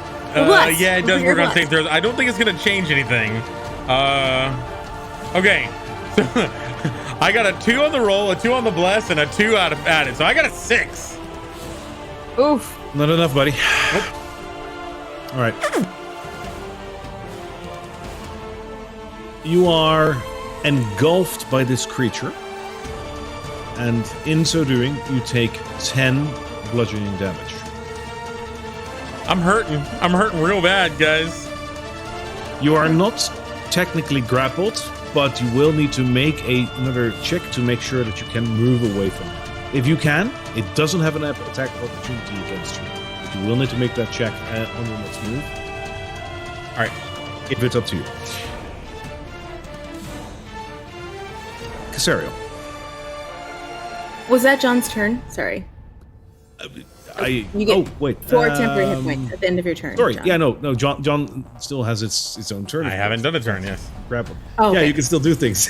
I'm sorry. Alrighty, so I got 4 temporary hit points at the start of my turn or at the end of my turn? End. Okay. I'll just assume it's there. Okay, so is it my action to try to escape? I believe it's a bonus action. Okay, so as a bonus action, I can do this check? It doesn't say, so I'll allow it as a bonus action because this is quite tense. Cool. All right, so what kind of check is it? Or I'm just going to roll a d20, and then what do I add anything? Strength. Okay, got it. You're good at those. This is a check, not a saving throw, right? Correct. All right, I got a total of 10. That's enough. You break What? free. Okay. All right. And barely enough. Like, Yeah. that is, you need a 10. John's going to break free, and so that's my that was a bonus action. Yes, and it also safeguards you from a attack of opportunity. Okay, cool. Everyone else has been incorporeal, so he's going to hightail it. He's gonna say, action. I'm gonna go ahead and I'm gonna do this. He's going to, as he's turning to flee, like essentially swipe backwards at the thing, casting Booming Blade. While you're running? So like he pushes himself off, smacks and run. So I'm not gonna take the dash action. I was gonna try to get away. All right, so you use your action to attack and then run. Yeah. Okay, Basically, my movement is separate from my action. Okay. yeah, it's fine. All right. It's good. This hopefully will keep him rooted for a moment at least. It probably won't, but Booming Blade. This is not a great weapon master. I need to make sure I hit this thing. So with bless. All right, I got a 15 plus. That's a lot. So 22, I think. Yeah, that hits. All right. Probably could have done Booming Blade, but I didn't. So, so now I need to do damage. Okay, cool. Sorry, I'm a little bit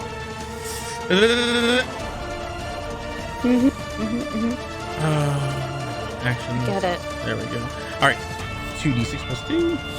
God, this music is not helping. It's so hype. All right. I got a 6 and a 1. Balance of the universe. So that is a 9 total damage, and it takes an extra d8 of damage if it moves from there. All right. You slap a couple of roots and leaves off, so technically it's a little smaller, but... Yeah, and booming blade. Okay, so it hasn't taken any damage from the booming itself, but so basically, Yes. as he turns to run, you see the weapon. It's kind of a dull glint, but a glint in the eyes of the red, a red glint in the eye, as it wavers for a second and slams into the monster. Kind of a glancing blow, but it still passes on this sort of like wavering energy around a couple of the roots on its legs, and then he books it. He runs towards Karla, or he doesn't know where Karla is, so he just runs straight through. As far No, as I'm not invisible anymore. Oh, okay. I'm not invisible anymore. So he basically just leaps over Karla. He says, "Hightail it, get out of here," and runs. You got All right, you Thank get you. 4 temporary hit points. Okay, thank you. As, Okay. as the sphere, one of the electrical purple, like, energy bolts just hits you as you're running away. And he is bleeding profusely. Oh, Cassario, goodness. your turn. Me?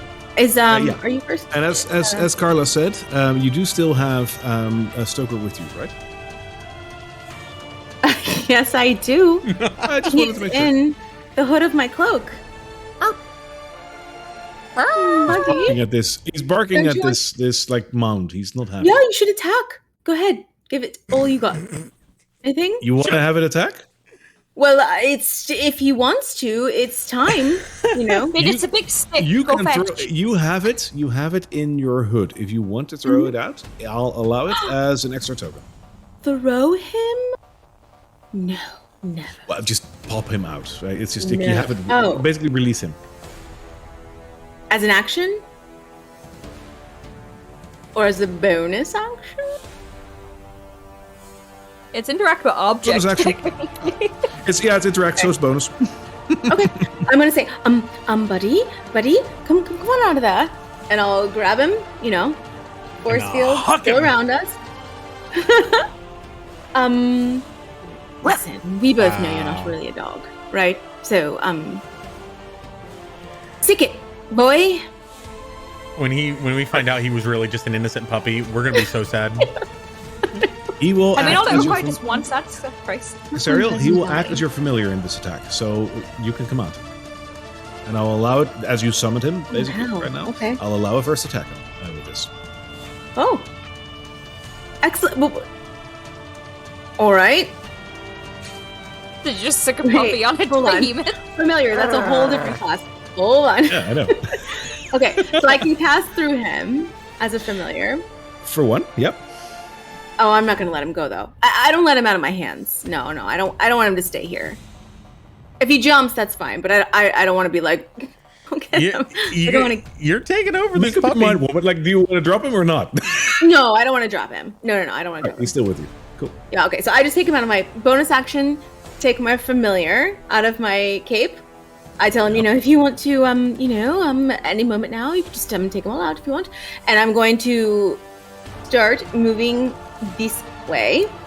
And You're asking him if he wants. You're asking him if he wants to. yeah, I mean, Roll me he a doesn't d20. seem like a dog to me. Roll a d20. Okay. Yeah, that's a 15. He jumps out, Ooh, buddy, and he will stand there. so brave. Are At the end of his we turn, he gets leaving. three, He gets. 3 temporary hit points. He does. Yep. Okay, and then I'm going to cast. Oh, Joga, buddy. I'm gonna cast Moonbeam. So I just twirl my hands, and a sphere appears on the ground of burning white flames, and then it shoots up in a sphere of I think it's 30 degrees. Hold on, I'm 30.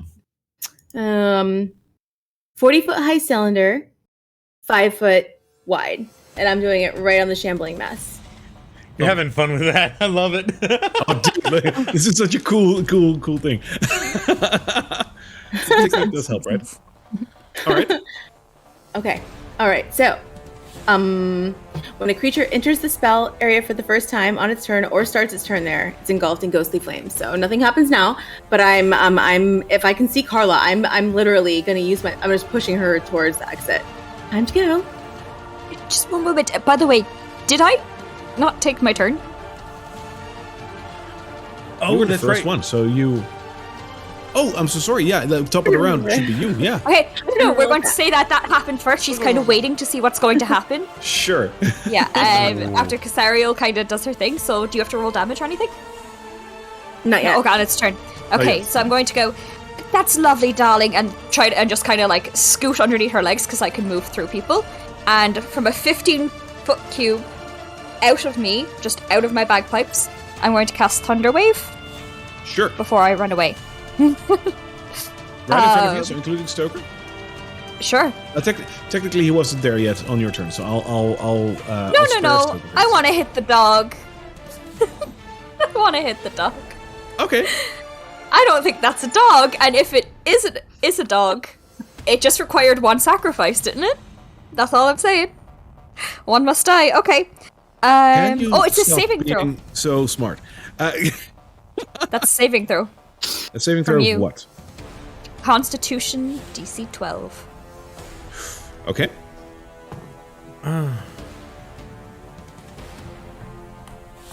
For both the dog and it. Constitution, huh? Mm-hmm. All right.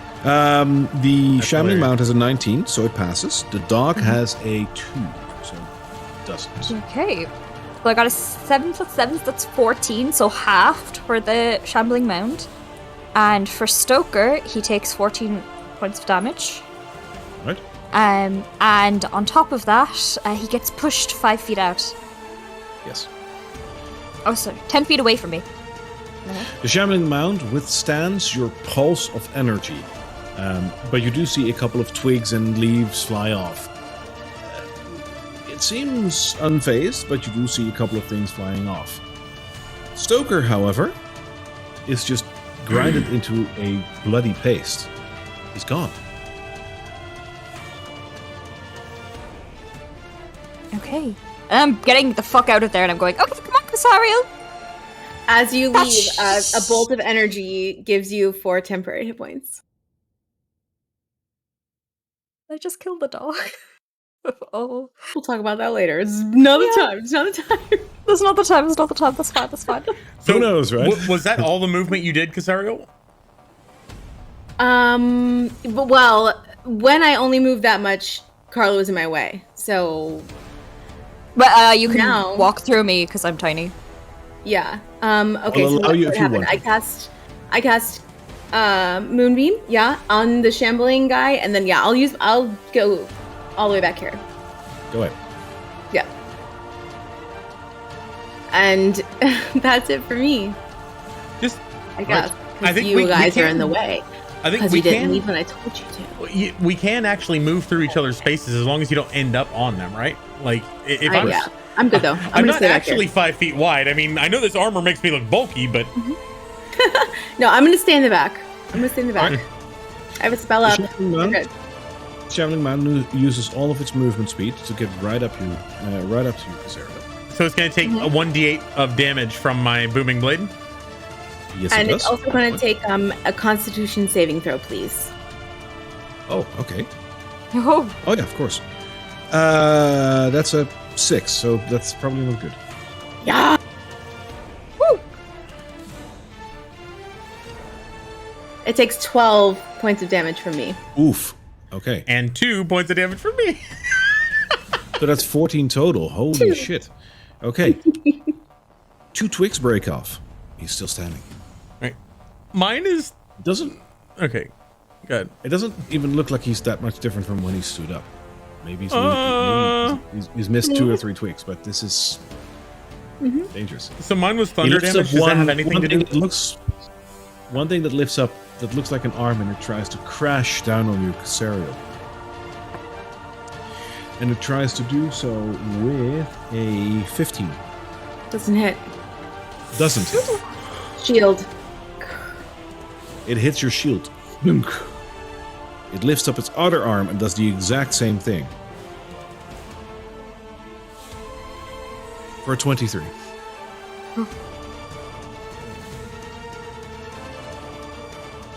That goes through, I imagine. Yep, that definitely hits.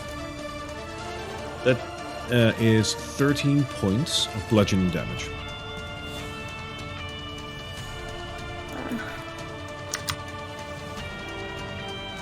Okay. Yeah, so I take my shield and deflect the first one, and I'm like super proud of myself, and then whack, just get nailed with the second one. You should be flying 5 feet backward, but you basically just push back into Karla, and that's it. You'll stay in the same place. John, your turn. No, wait, I'm before John. Right? No. I'm after Karla No, before you- John. I go after John the has chanting the mask. absolute lowest. Yes. Okay. The behemoth and then John. John I'm only really had a 3. slow. I'm sorry. Okay. I'm sorry. You're He's doing his sorry. best. I'm sorry. No. All right. So once again, as he is running essentially full tilt this way now, and he's going to. He did this before. He didn't really fully understand it, but he's going to sort of wave his weapon, swipe at it, even though it's further away. But this like wavering energy surrounds the head of the mace and flies forward towards the thing, and he's going to cast Eldritch Blast. Cool. Yes. So that is it's a 9. So it goes straight into the ceiling. He's still having trouble controlling this thing. Yep. It's flying roughly towards it, but it hits the ceiling. Yeah. So he's going to essentially try to make it into the stairwell, and he's going to press his back against the wall and look backwards, waving them forward, like to go past him. Okay. Perfect. Karla. I hope this will work. And I'm going to send out Mage Hand again. And I'm going to have it try to close down the portcullis. I want to send out and try to have it That's cool. close, like, twist it down. To, Rule like, of cool. So I'll allow it, but I'm quickly thinking of how to handle that.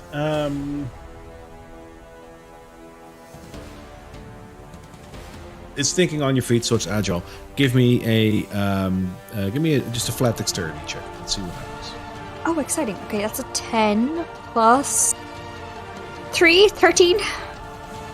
Yeah, I'll allow it. The portcullis closes. Okay, and then I'm going to book it the fuck out of there. Let's go, let's go, let's go! All right.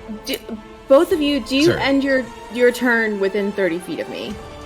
No. I think you both. I think No. Karla does, but I don't think John does. Right? Let's see. But- yeah. Technically, I'm 25 feet linearly, but Great. All right. So John, you get 3 points, temporary hit points. It doesn't stack. So if you already have more than that, I already had 4, that so matter. I'm keeping it 4. Karla, that's a 1. I'm sorry. Okay, I'll take it, I'll take Can I it. send my knife rolling? Okay. Yeah, thanks. Okay. So the portcullis is it Karla's turn. You just went. Yes. Now I'm done. Okay. I'm like, oh wait, It closes right- as I reach up towards John, I'm like, oh, is Mage Hand an action? I don't know. I had it cast already. It was just kind of hanging out. It is an action. Okay, never mind. Let's go. Yeah. I'm going to just kind of, oh god, that was fucking awful. And just wait by John. Sorry. Go ahead. Cassario. So There's the no portcullis portcullis. in between you. And Yeah, it closes in front of me, and I look at this thing, and I just grin, and I reach forward and just pull the moonbeam towards me, and it erupts in just like fiery flames, and then I turn and I book it. Cool. So that is another what saving throw again? When he starts his turn, it is a Constitution save. Okay. You book it. I will allow you that he won't have an attack of opportunity because of the portcullis, so you're fine. Thank you. Woo! Okay. So good thinking there, Karla. You're gonna end your turn there, Casariel? Yeah. No. Lorgoth starts its turn and threw an 18 on his Constitution save. Okay. Then he takes half. So that's 2d10. Come on, buddy. Okay, that's 5 points of damage. 2 leaves fall off.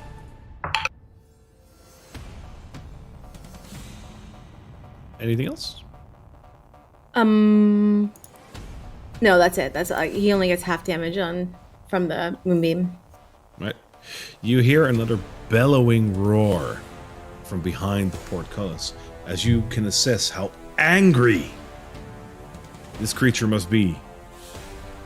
Almost as if the one controlling him feels the same kind of rage that he's been blocked by a couple of rusty, simple bars. And this creature, angry and large as it is, starts to squeeze its way through. That's funny. And is on the other side of the Run. portcullis. Run. Go now. Go now.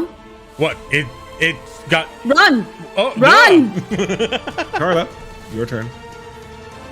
My turn. I'm Wait. exciting. Yes. Did it just move, or is this my turn yet? Did I?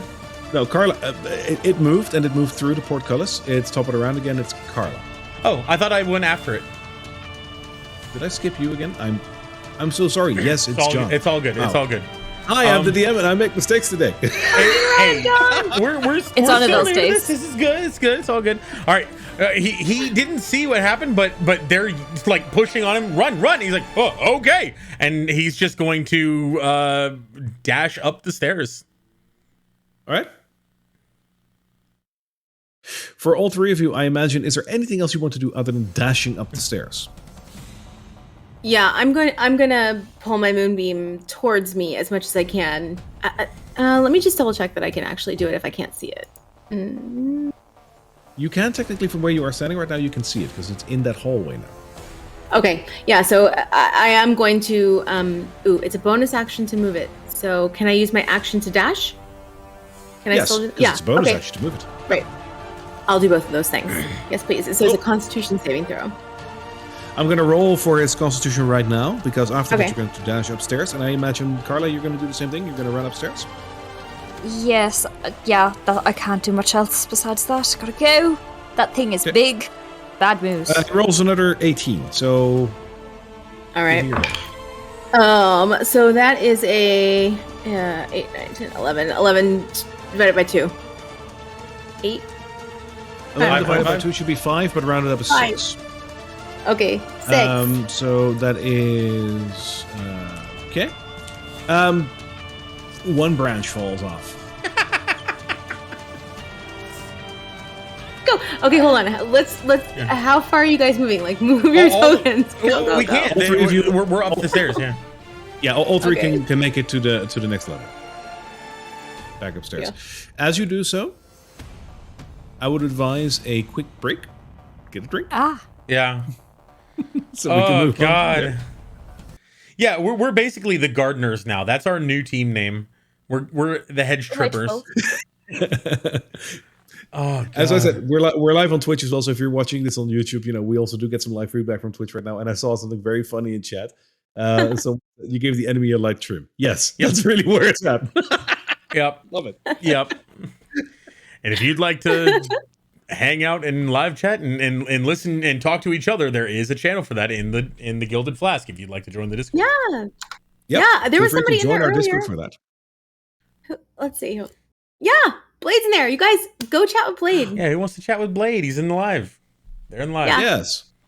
and we'll be right And back. live chat as well. Wow. Yep. All right. We're going to take a quick pause to get a drink. If you and all guys that. want to discuss best practices, like strategery of getting out, What we won't should they let have us- done? What? Yeah. That's cheating. What can we do? Nope. Our No. character sheets are public. No, it's like what mistakes have we I'm a made so Twilight far? cleric. All day. All right. We'll see you guys soon. Don't give the See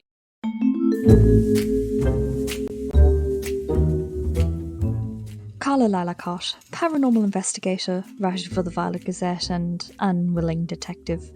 Pleasure to meet you. Now, I believe you asked a question about my first investigation. Oh, I was but a child, 20 at most, when my dear friend Lavender Cobblepot's sister went missing. Lavender went to every authority in our village, every adult she could, and none of them would listen to her. Typical of authority types, you'll find. And suspicious types. See, it wasn't the first time a girl had gone missing under such circumstances, and if it weren't for Lavender's love of her sister, or my brilliant mind, I'm afraid it wouldn't have been the last. When Lavender approached me, I began digging into local legends, official records, and even began bribing elders for tales, until the truth reared its ugly head. A century ago, a terrible beast began prowling the woods nearby. Hairy and horrific, it stalked in the night, attacking watchmen in our quaint village. The attacks became more frequent until one day they just stopped. On that same day, Lara Frumplehop's hut on the outskirts of the village closed its doors to never open them again. Miss Frumplehop was the village witch that century, but after she disappeared, no other witch claimed her place. Instead, every 20 years, a young girl from the village would wander into the hut in the dead of night, never to be seen again. A witch, a beast, and the ritualistic disappearance of young girls, put two and two together. Clearly it was a curse placed by the vengeful witch during her dying moments so that no other witch would take her place. The only thing left was for Lavender and I to head to the hut, rescue her sister, and break whatever curse the place held. But this theory was proven to be false. The reality was much grimmer, and much more interesting. The witch had become a ghostly figure, luring young girls into the hut where the sleeping beast was contained. The girls were food to keep the beast sleeping. Sacrifices to protect the majority, according to the spectre of Miss Frumplehop. Sacrifices are stupid, in my opinion. Young girls shouldn't be murdered to justify an end goal of peace. This mystery, and this horror, sat under everyone's noses for years because of the complacency of the average mind. I became enamored with mysteries that day. How did the case end? Oh, rather simply. We found Lavender's sister missing a limb or two, but alive, slit the sleeping beast's throat and burned down the hut to free Miss Frumplehop's spirit. Standard practice in paranormal investigation, as I've come to find. Since that day, I've wanted nothing more than to investigate every paranormal disappearance, every unexplained mystery in the world. I need to know the truth. But bills need to be paid, and ghost hunting equipment is quite expensive, so I work for the Violet Gazette as a writer, penning my cases when I can, and I've seemed to have gotten mixed up in quite a bit of police work as well, although it's not really my cup of tea. Now though, I think I'm approaching my biggest case yet.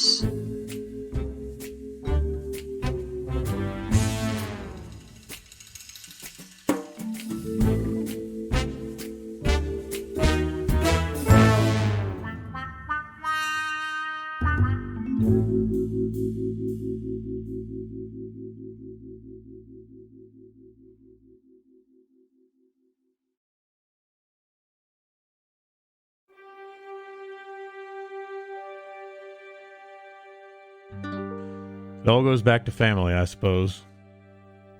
When my brother died, my family's honor died with him. I never really cared for duty or prestige when I was younger. James was always expected to take up the Barenthal mantle. I was more of an afterthought. I never minded. It let me enjoy the warmth of the sun and the company of my schoolmates. But when James failed to return, it suddenly fell to me. The warmth of the sun turned into the cold stone floor of a library. The company of my friends turned into the rigor of training exercises with priests. I was to take up the vows, study Saloon and her teachings, and eventually try and bring honor to my family in service of Saloon. During training, I was told I showed promise in coerced conversion. That means knocking heads when somebody steps too far out of line. I was selected to try a more rigorous training method. Hooray for me. Tundra. Tundra was my trainer. She brought me to the Silver Star grounds and showed me a lot of fighting techniques and styles. I tended to just whack things as hard as I could. She said it was an inelegant solution, but hey, it seemed to be effective, so I trained. A few months in, I had started to feel a bit more at home. The Silver Star training was far more difficult than I had experienced, but more interesting. Less history and prayer, and more direct and spirited. Learned how to take a beating, and how to dish one out. Learned how to resist interrogation, and less nice, learned how to enforce compliance. That's about the time I met Bartholomew. Somewhat less direct and more invested in his studies, we had fairly different methods. We became friends immediately. He showed promise in the application of various ceremonies, and I learned more from watching him practice than I did in my months of training as a priest. During a visit to a tune to help hone my sensation of the forces of magic and Bart's ability to perform burial rites, the process went wrong. I left my weapons and shield above. If I had brought them with me and maybe been a little bit more vigilant, then something about the new entries into the crypts caused the spell to turn and breathe life into the bodies buried around us. Every corpse in the tomb suddenly smelled of undeath, foul and sour, and they fell upon me as we tried to escape. One of the sconces overturned, and we found ourselves in utter darkness. I grabbed the nearest rotting body and ripped its arm from the socket and proceeded to beat down each corpse that approached. I swung and I swung, shouting for Bart to run the whole time. Tundra heard, and when she opened the stair door, light finally poured in. She found me, bloody and surrounded by twitching corpses that I had beaten until their muscles pulled on pulverized bone. Bartholomew had not made it to the door. As the inciter of the ritual, they had targeted him and, well, he didn't make it. I learned two things that day. The dangers of the unholy magics that toy with the schemes of life and death.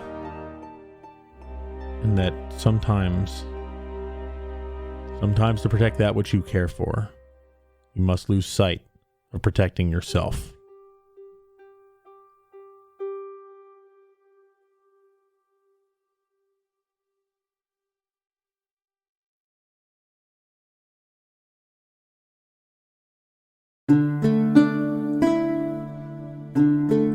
I suppose my life is something like a fairy tale, but not one of the happily ever after sort. I am told I was conceived in a place beyond this world. Not too terribly difficult to comprehend.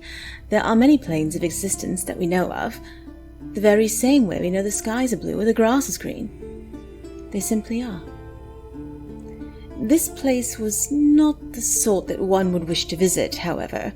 It is a place of darkness, populated with dark people performing dark deeds for an even darker purpose. A place of suffering, and madness, and monsters, and mist. Perhaps it should not surprise me, then, that I can often feel a darkness much like that inside of me. Allow me to start from the beginning. I am Silverstar Casariel Silverbrow, priestess of Saloon, daughter of Silverstar Celisaria Silverbrow, priestess of Saloon. You heard correctly, a second-generation Silverstar. Rare indeed. She is impossible to describe, my mother, though I suppose my paltry attempt will have to suffice.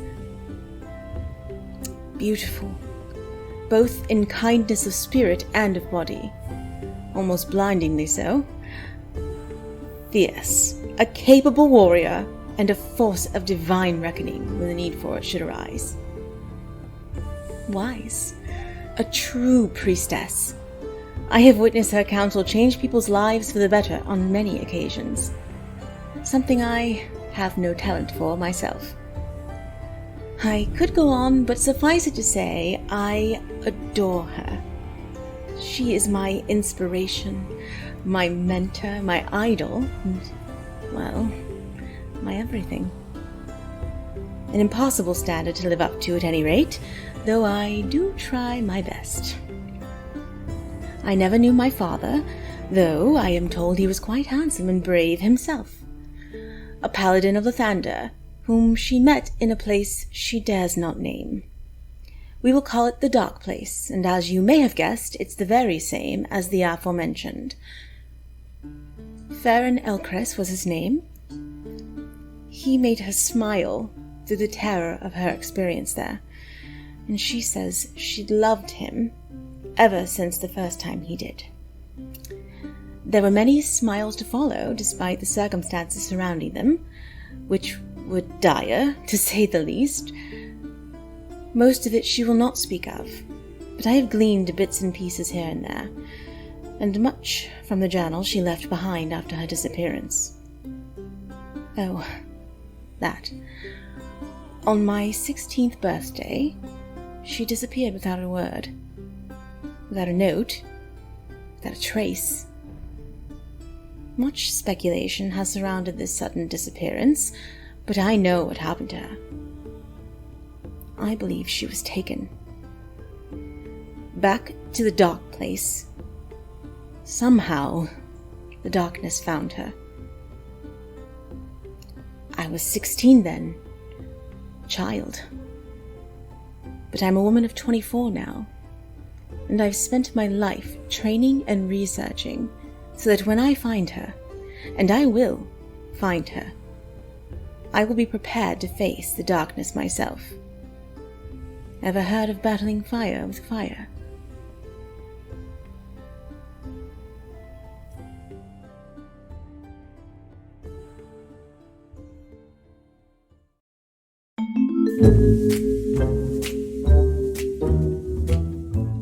Karla Lalacott, paranormal investigator, writer for the Violet Gazette and unwilling detective. Pleasure to meet you. Now, I believe you asked a question about my first investigation. Oh, I was but a child, 20 at most, when my dear friend, Lavender Cobblepot's sister, went missing.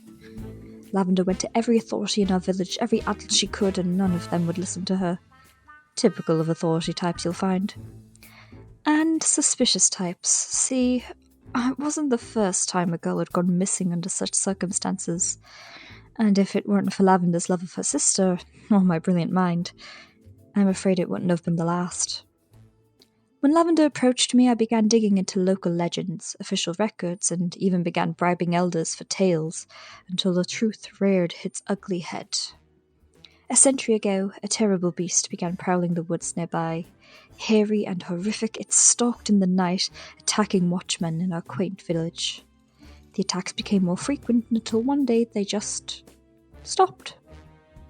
On that same day, Lara Frumplehop's hut on the outskirts of the village closed its doors to never open them again.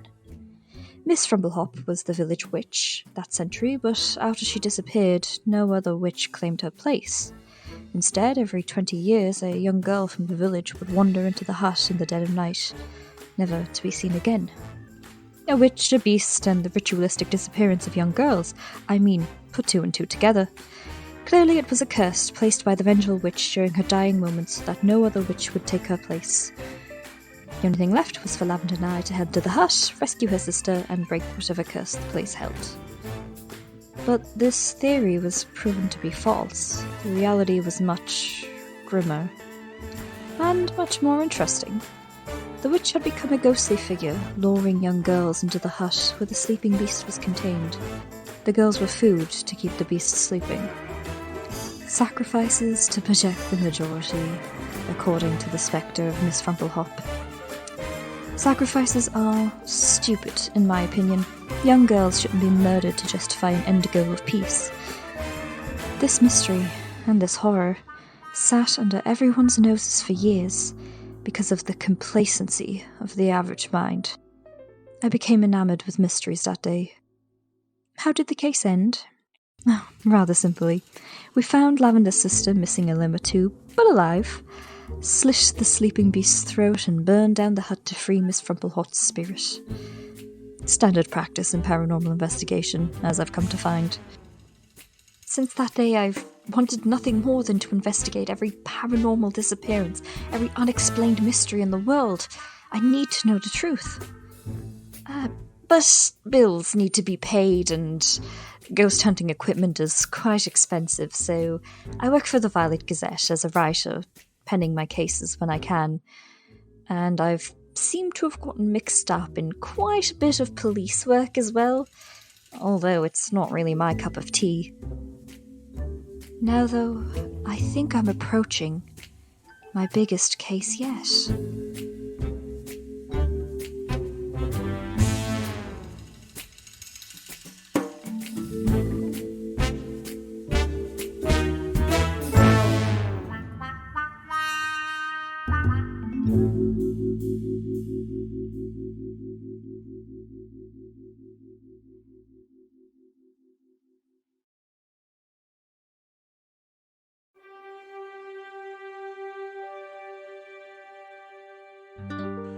It all goes back to family, I suppose.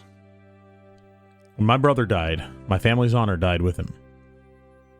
I never really cared for duty or prestige when I was younger. James was always expected to take up the Varenthal mantle. I was more of an afterthought. I never minded. It let me enjoy the warmth of the sun and the company of my schoolmates. But when James failed to return, it suddenly fell to me. The warmth of the sun turned into the cold stone floor of a library. The company of my friends turned into the rigor of training exercises with priests. I was to take up the vows, study Saloon and her teachings, and eventually try and bring honor to my family in service of Saloon. During training, I was told I showed promise in coerced conversion. That means knocking heads when somebody steps too far out of line. I was selected to try a more rigorous training method. Hooray for me. Tandra was my trainer. She brought me to the Silver Star grounds and showed me a lot of fighting techniques and styles. I tended to just whack things as hard as I could. She said it was an inelegant solution, but hey, it seemed to be effective, so I trained. A few months in, I had started to feel a bit more at home. The Silver Star training was far more difficult than I had experienced, but more interesting. Less history and prayer and more direct and spirited. Learned how to take a beating, and how to dish one out. Learned how to resist interrogation, and less nice, learned how to enforce compliance. That's about the time I met Bartholomew. Somewhat less direct and more invested in his studies, we had fairly different methods. We became friends immediately.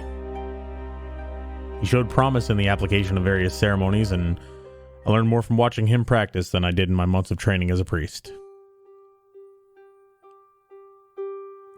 During a visit to Attune to help hone my sensation of the forces of magic and Bart's ability to perform burial rites, the process went wrong. I left my weapons and shield above. We're back. And we seem to be back again. Hello, everybody. Hello. We took our break. I hope you guys did too, because oh my, we're in a bit of a pickle, right? So, Karla, John, Cassario, you managed to run upstairs, right? That's what we agreed on. So that's what you're gonna do. Here you are. So Stoker's no longer here. Oh, He's mincemeat now. Here we go. did the audio stop as well? No. Oh. No. It's paused for now. Okay, But, so I was just you are on the stairs and running upstairs, and we're gonna keep the initiative roll that we had. And I'm gonna start it from the top of the round from here. So here we go. And we're gonna start top of the round with Karla. What's the plan? What are we doing? Run! Run! Just run? Okay. And I am going to run out as far as I can. Just before you do that, I will be fair. Do remind yourself of the fact that straight ahead of you is a pit that you fell in last time. And it's very 2 true. more squares ahead of you. She'll I'm have going to go dark this vision way now, then. so- Yes, Oh, I can yeah, see Yeah, it. Yeah. which is why you can see it, yeah. Okay, yeah. Go this way. Yes. We're going to pop up this way, go this way, and come back into this room. Move off Yep. away. Is that Second. enough? Let me just double Sure. check that I'm... Yeah. Okay, so it's like 5, 10, 15. Okay, so I think that's 30 from where I am, so I'm going to go here and I'm going to be like, this way, as I'm walking past. Okay. Casariel. Yep. I am going to, okay. I'm going to pull my moonbeam towards me. I read it. I don't know. I can move it once every action. Yes, but Yeah, do you let me need to just- have a visual on it, or can you just do it by feeling? That is something that I honestly don't know, so I can Google along with you. But On each of your turns, after you cast a spell, you can use an action to move the beam up to 60 feet in any direction. I'm just going to move it towards me, 60 feet. And I don't want to move it past me, but I'd like to move it into the space, the 5 feet right in front of me. Wait, sure. in front of you, where I have to go? No, but I'm sorry, behind me. I'm behind you. here, Where John is so here. that No, John, if, you were first. Wait, can I? Is it? This, shoot. You're Where's first that thing? up the stairs, so I think Oh yeah, I you're was ahead in front of her. her. Yeah. Yeah, behind me, so that it has to pass through the moonbeam to chase us. So I was actually So- in front of her. Is that okay for me to be first to switch like spaces? There you go. You're in front of me. That's fine. I'm putting it behind me. Okay, cool. Yeah. You should be fine. I won't let it hit you for now, John. Thank you. Right? I'm Yeah. a benevolent So it's guy. there in this space, and then oh boy, buddy, I'm staying. What? We're running. What do you? Oh, I mean, I can't. Yeah. Yeah, I'm not gonna let you run behind me though. So I do that. I'm like, I'm in the moment. I move my moonbeam, and I'm like, ah, and I look at you, and I realize how fucked up you are, and I'm like, oh shit, John, run. That's it. That's my turn. You're gonna stay there, I'm staying here. I'm Okay. staying behind him. John. Run. All right, he's. You did put that potion, by the way, just in case you need it. Oh, true. As he's running, he's gonna down his potion of was it? It was a regular potion of healing, right? That they found. Yes. Okay, so is that 10 hit points? Yes. All You'll right. get a standard flat 10. Yep. So he's so he was in front of her. So one. He's gonna get to about where Karla is, and essentially just move the full movement, so it'll be right in front of her. I think Cool. that's as far as I can get. Half for me. All right, Karla. Okay, you're good. Okay. 4 temporary hit points. All right, so I'm still at 4. Oh, yeah. Okay. I'm going to, as John sort of goes past me, I'm like, listen, if we can lead it in here, maybe set the table on fire. Fire might hurt it. It hurt the other thing. Would that work? I have a torch. I guess we might I be do able to too. use. It might work. It might just to try and get it hurt a little bit, and then Do we know if it's following us? I don't know. Could I hear anything? Like, did I hear crashing on the staircase as I'm running away? Yeah. Okay. I don't know if it's following us. We might be in the clear. okay, let's just leave this place. We've gotten items. We've gotten our shit back. We've got Casariel's journal back. Let's just get the fuck out of here. I don't know what's going on, and I hate it. As much as I hate to admit it, I agree. I'd love to end whatever's here, but I don't think we have the capability. I certainly feel like we could use a rest. All right, let's wait for Casariel. Get her through here. Torch that fucking table and then use that as a way to block our path forward so we can at least buy some time. Run! Okay, and I'm going to continue moving forward All right. this way. Cassario.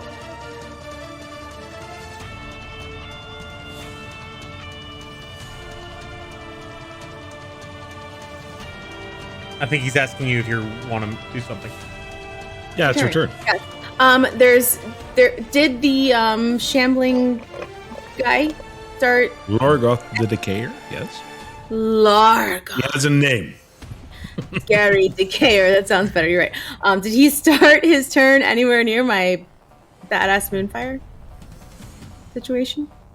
No idea. Okay, but if he did, he takes some damage. So just let me know. I know. Okay, Edge marks I'm gonna for the leave clipper. that there. I'm gonna leave it there. And I'm gonna dash. So I'm gonna take a 10. Yep. Can I please go? I don't know. It's not letting me move. Delightful. Oh, that's my fault. That's totally my fault. Boundary. 20, 25, 30, 35. Are you not fucking dashing? Let's fucking go. And I'm jumping over John. You know what? I fucking told you to run plenty of times. Wait, so I have 60. So 5, 10, 15, 20, 25, 30, 35, 40, You have 45, 50, 55, 60. Okay. Yeah, I think that's it for me. All right. Right. Yep.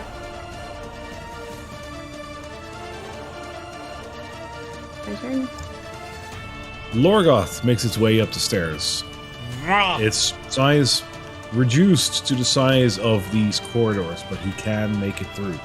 And he is currently over there. In the I'm gonna leave it there. Just show it a little easier. There we go. That's better. But he's over there, and he's currently in your moonbeam if you left it over there. Okay. So he ended his turn there now. Okay, Constitution saving throw. Even though, oh yeah, when he enters it as well. Yeah, good point. That would be an 8. Hang on, Constitution. So that's a 15. Oh, he has 7. Wow. Yeah. No, Brutal. he saves. Okay. That's still, so I rolled a 7, so it's half of 7.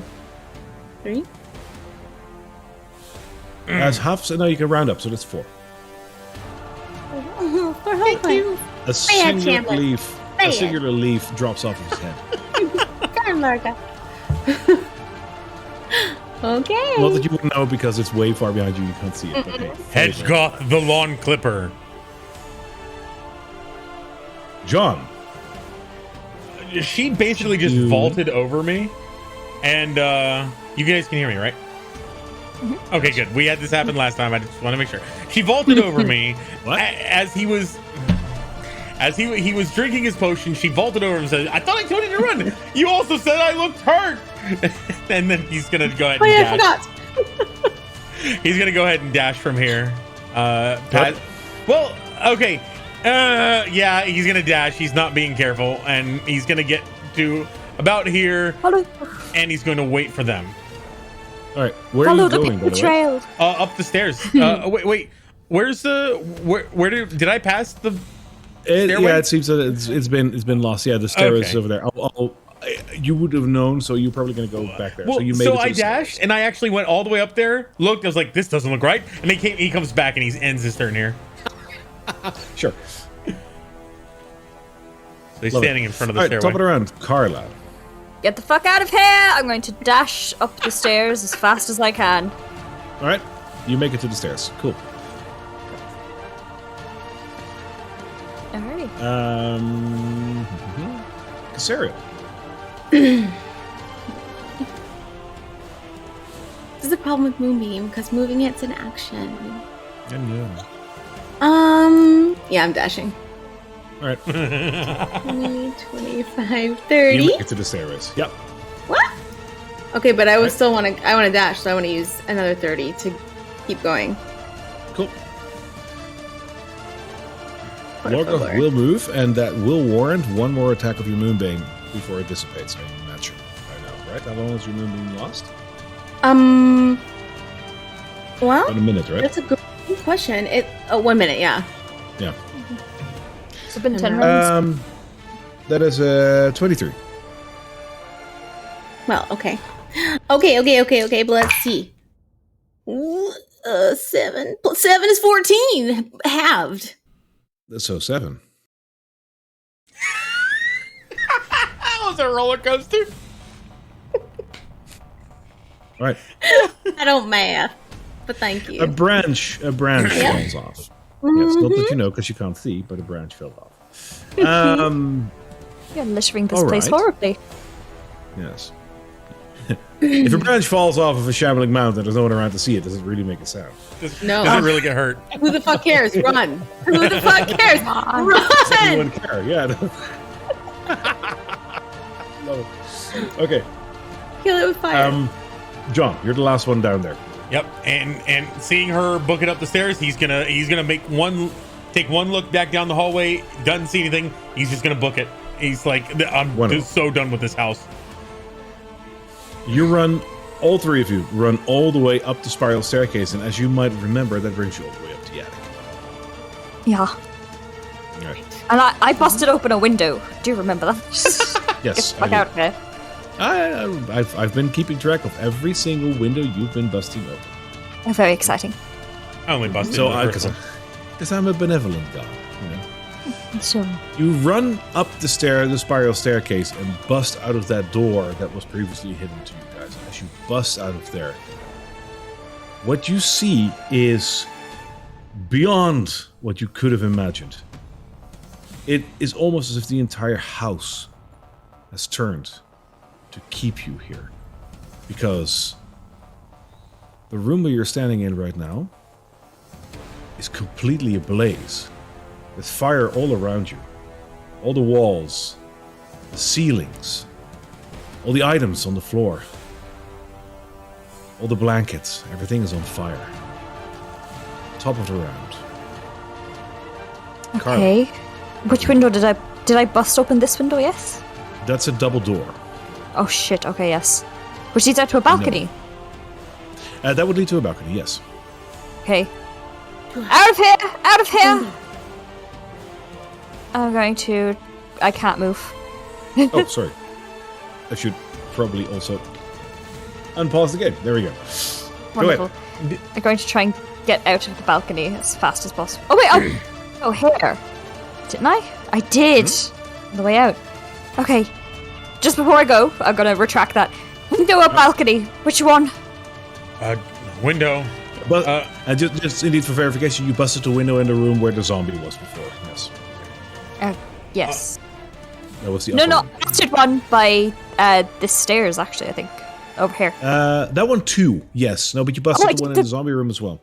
I did that one as well. Okay. Yeah, I've been keeping track of it. Okay. Awesome. Out. I don't want. Just keep going. Run. Keep going. Run. Okay. Run. Okay. Cool. All right. I'm gonna go down.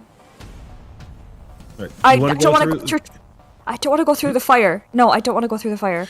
The fire itself is on the walls and whatnot. It's not touching you just yet, but everything around you seems to be completely ablaze. Okay. I thought it was on the floor. So yes. Okay. Then I'm going to try and run downstairs. All right, so you don't want to go through that window there? That's a window? No, I don't want to go to the window. I want to go downstairs. Go ahead. Thank you. Okay, I think that's like my dash movement is to get to there. Is it 50 feet? Yeah, you're gonna make that. Yeah. Casariel. Yeah, same. I'm dashing. Buddy? Go ahead. 15, 20, 35, 40. And then I'm gonna 35. I'm going down as well. All right. I'm basically just I'm right on You're Karla's. downstairs. That's fine. John. Question. When I stopped, I was within X amount of feet of you. Did I get any more than 4 temporary hit points in the last turn? I could use a little bit. If you were within 30 feet of me, I you was. got 4. I'm still okay. That's All right. as much as I've had. No, it's Karla cool. also got also 4. God, I'm not rolling this dice anymore. It's all good. It's all good. Okay. So yeah, they're basically all three just stumbling over each other trying to get out of this place. I rolled a 4. 5 times in a row. As he runs past the door, he's gonna yell in, watch out for the thing behind us, and just keep going to the kids. All right. And you go downstairs. Did you throw a look into that room? No, he basically just yelled, because I believe the door was closed, and I think we even locked it before we left. And Yes, you did. yeah, and so he didn't like look in. He just basically yelled it as he ran by. Perfectly fine. You make it to one floor below, which, as well, is completely ablaze in the same way. You guys are over here, so let me move you over. I can't see anything but the Cassario. stairs. Oh, there you go. Yeah. Oh, hang on. Let me fix that. Yeah, every once in a while that does happen. My Okay. apologies. It's all good. It's all good. Still vibing to this music. Oh yeah. Good music, right? There we are. This is the Oh, bard and from Sophie the isn't here College of anymore because Awesome. he's been Oh, hell ground yeah. to a fiery bloody paste, so he's no longer here. All right, you're on the staircase. Everything is burning, and there's 2 secret doors to your left and to your right. There you go. Which one is our left and which one's our right? Oh, the one, the mirror down, and the other one is towards the north. North. Go north. North. And top it around, Karla. Yes, I'm going to try and get the hell out of here. Before you move, you want to Okay, open it? cool. Yeah, I'm going to open it. You try to open up the door. The door just vanishes into a bunch of spinning blades that block your way. Oh, delightful. I'm going to go for the other door then. Same thing. Oh. Oh. John, can you bust through walls? I could try. Right. Shit. Yeah, so he'll basically yell out, I can try, and I'm going to back up here, and I'm going to try kind of like banging on either side of the other walls to see if I can punch any of them out. Do you make a serious attempt to try and bust any of the walls? Yeah, okay, I'm going to move back to one that isn't spinning blades. I'm actually going to try and hit it. All right. Make me an attack roll with one of your daggers. Okay. Cool. Which, all right. by the way, sensibly, it should only be the one to the south because the other one really can't get through it. It's just weird. Yeah, the one to the south only, yeah. Because I'm like, there's the room on the other side. So that is a 9 plus 5, which is a 14. Hits. Really? Yeah, Wild. Okay. it's a wall. All right. Oh, exciting. Rather exciting, honestly. Okay, so then it's just a d4 plus 3, which isn't a whole lot of damage, but we'll give it a go. Okay, 4 plus 3, 7. 7 damage. The wall crumbles as you hit it, whoa, revealing Okay. an open passageway without swords. nice. And as that happens, a giant swarm of rats pours out of the wall, ready to attack you. I'm gonna take the attack of opportunity and try to move through. Okay. Yeah, As you move through them, they will try to bite you. sure. I'll take it. Can't get through the wall. Yeah, I can't get through the wall. Oh, no, but I can. There you go. Alright, I'm going to say that I move this way as much as possible, but I'll also take the attack of opportunity. All right. It will hurt you for... it will try to hit you for 12. Don't hit. All right. So they do try to hit you, but it doesn't work. You see Karla going, Okay. and running through. So it's 1, 2, 3, 4, 5, 6. Okay, so yeah, I probably would have ended up here, and I'm going to just through the wall shout, "They're just rats!" They're just rats. 5 points of temporary hit points. Electrical thank you. bolt.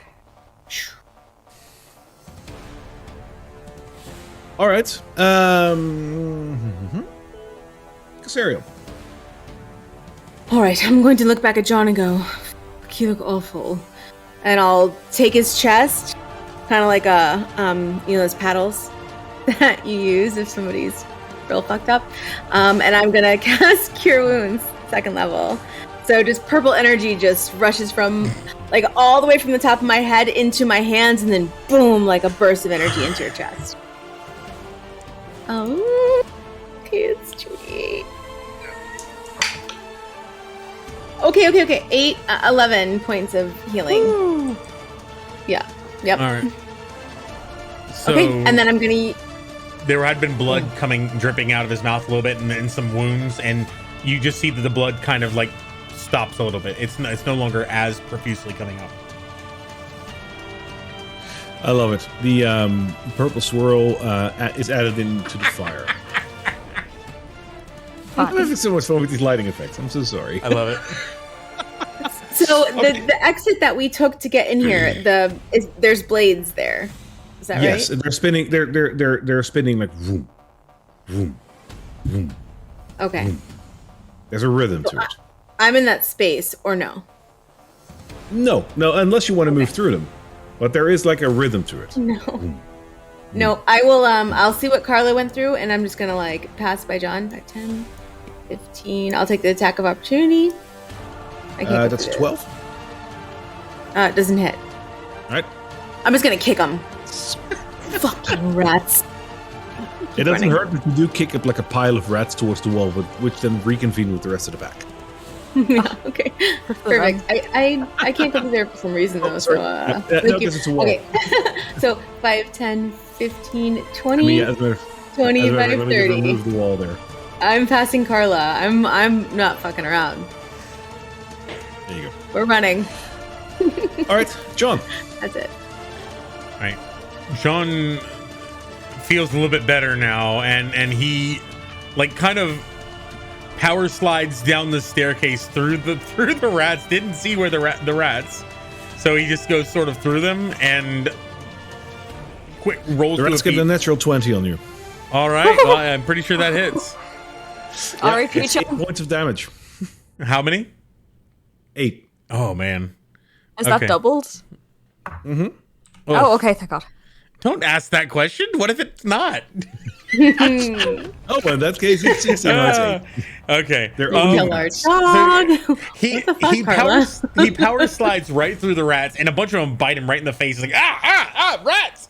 And he rolls to his feet and From goes, running with "Ugh," and jumps over the bed and basically books it out. He's gonna dash. Right. So can you move through the wall? You should Oh, never mind. You oh. made it. Okay. Yeah, All right. I removed the wall. All right. So dash 1, 2, 3, 4, and then he's just gonna get to the top of the staircase, basically.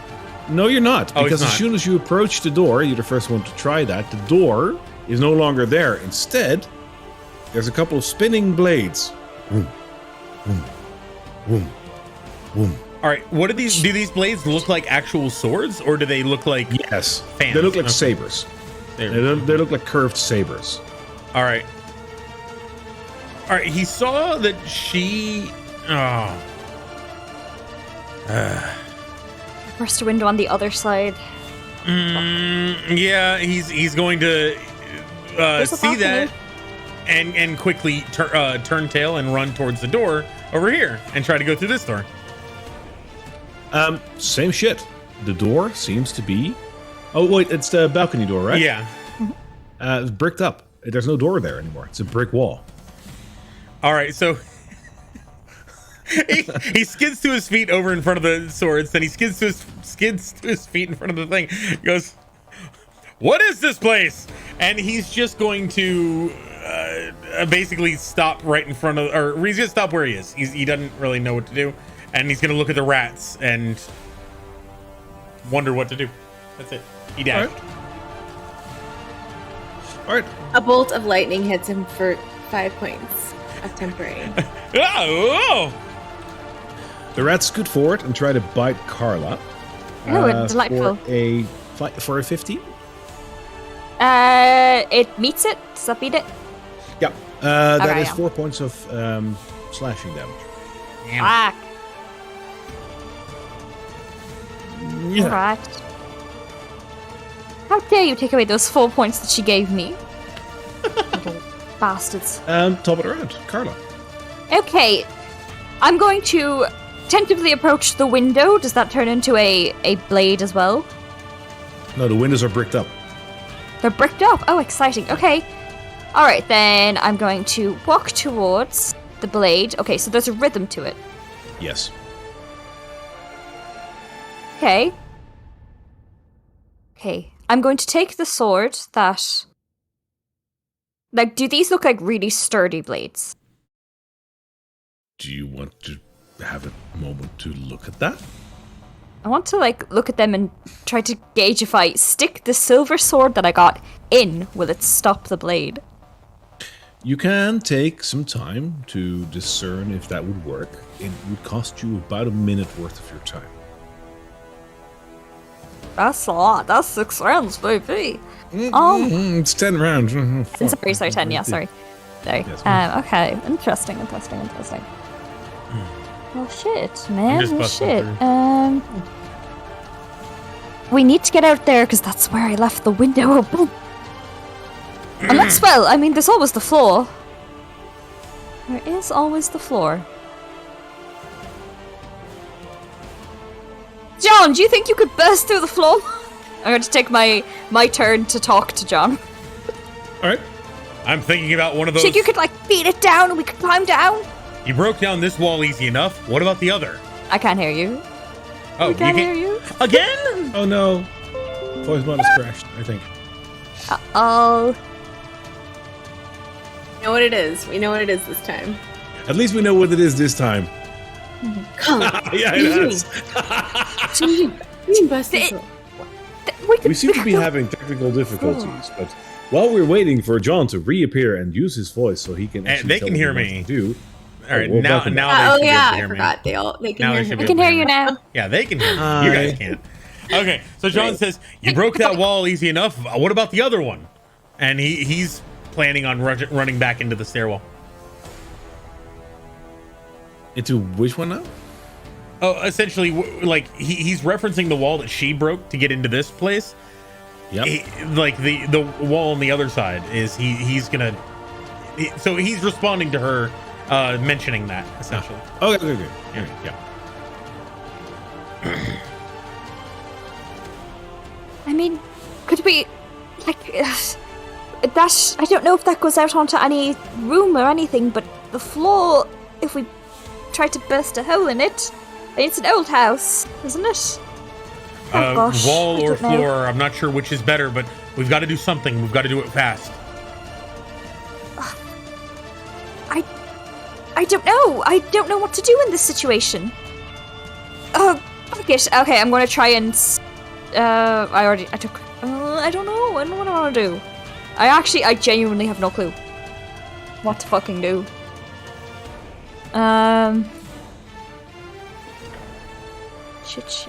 Shit. Okay. Alright, I'm just gonna say fuck it and try to jam the sword into the blade. Not gonna try and do it successfully. Saving throw. I'm just gonna do it. Okay, dex save. Okay. Those aren't too bad. I'm not too bad at those. Yeah. Okay, that's a dirty 20. 14 plus 30, 6. Okay. For just a moment, the blade stops, allowing you to pass through before the sword breaks. Okay, I'm going to try and dart through. You will, without any damage. The sword breaks after you've passed through. Okay. Try to jam anything in there and get through. Temporary hit points. Thank you. How many? 4. They don't stack, so if you already have Yeah, more than that, then No bother. Casariel, before you start your turn, a thick black smoke starts to fill the room from the chimney. It is slowly encroaching on you. It might reach you by the start of your next turn. You stay here. What do you do? Okay, so I see the blades. Are they still whirling, or did Karla stop them? She stopped them temporarily just to get herself through, but the sword snapped and is now lying broken on the floor. All right, I'm Swords gonna are attempt to ever do the moving. same thing. Yep, Hit? I'm gonna attempt to dash, and whatever I have to do to get through the blades, I'm gonna do that. All right, so what do you want to do? I mean, I'm gonna try to time it. Yeah, I mean, if I time it, is the woof, woof, woof, the one that's now gone? Can I try to dash through the break in the You can Whirl? guess. You can gamble / guess it and just try your luck, or you can see if you can discern what the rhythm really is. That should take you about a minute. Yeah, I'm just gonna like you know, like one of those like obstacle courses. I'm just gonna like Hardcore parkour. and I'm gonna try to I'm gonna try to go through the gap where she eliminated the one sword. So it's like woo woo woo woo or whatever. I don't know, but like I'm gonna go in the gap of the woof. You know what I mean? Does that She's make gonna go for the woof, not the. I'm going in the gap where the blade is not any longer. This Jam is one of those please. This is one of those please DMs don't hurt me. I really want to get out of this house moments. Right? Make me roll for it. I'm just saying, I'm timing it and then I'm running. Yeah, you have to throw a dexterity saving throw for this. Okay. I'm gonna allow you advantage. I'm guessing blesses. I'm guessing blesses down. I'm giving you advantage on it. Go ahead. Okay. Yeah, bless is down, Okay, by the way. first one's a It's been 3. way too long. That's bad. Ooh, I rolled 2 3s in a row. Wow. So unfortunately, that's not a 33. So you do make it through, but you do take some slashing damage, which I will determine for you at Hey. present. Yes, thank you. You do have healing potions with you, right? Yes. Okay. I have Saloon with me. What do you mean? Everything's Yeah. fine. Luckily, you don't need anything else. It's gonna be bad. Let me just put my dice back before I tell you. Why are you counting for so long? There's too many That's maths gonna be going fun. on over there.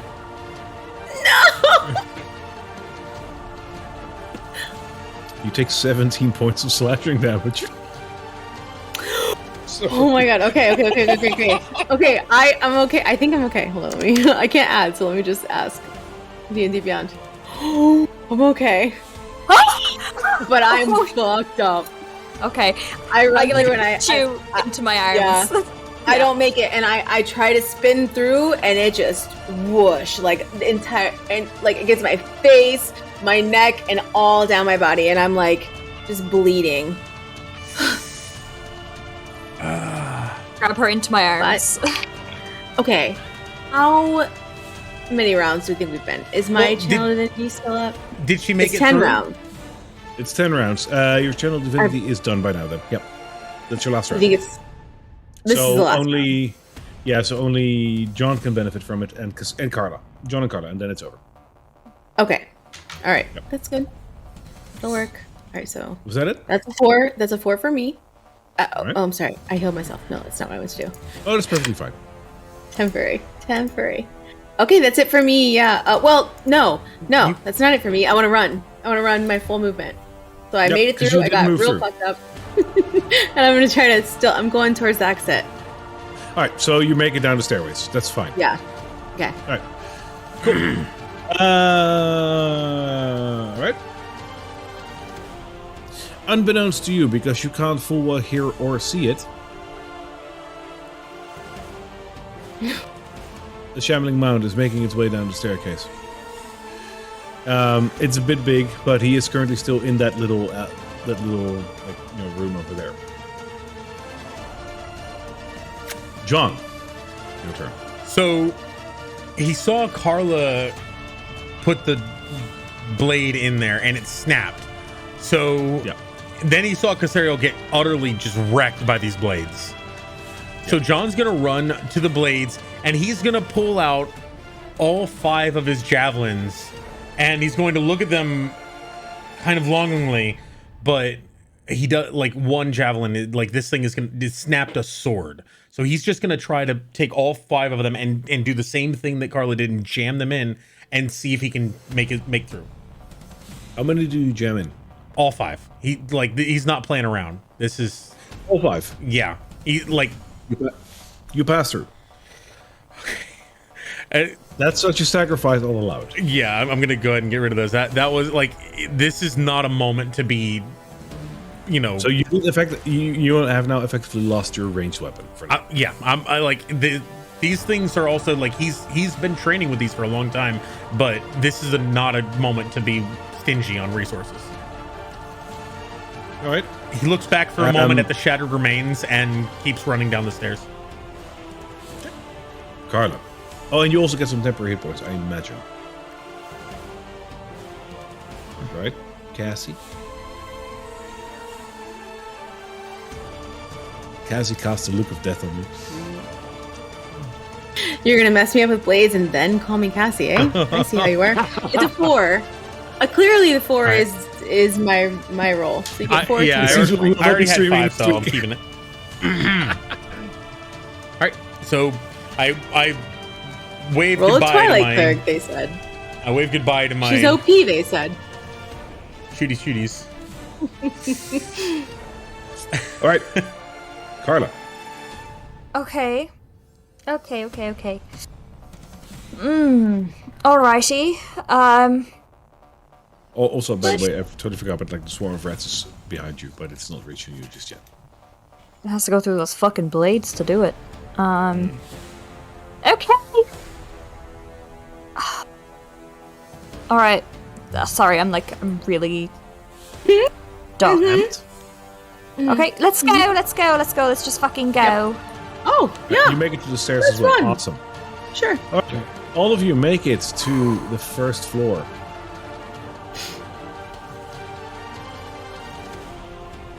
Which is equally lit on fire.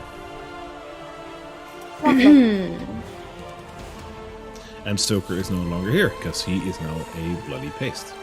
Okay. Just rub it in.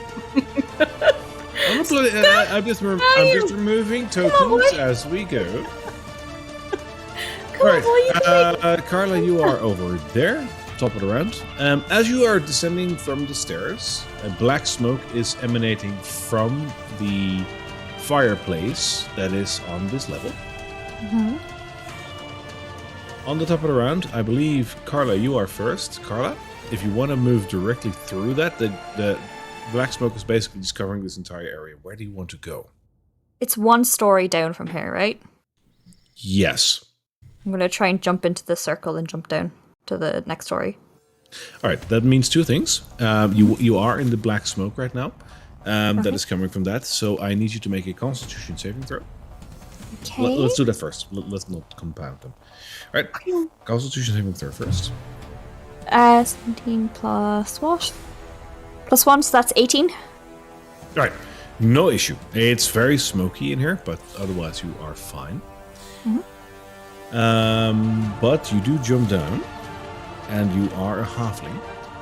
So I will have to factor in the fact that you are a smaller creature than most other people.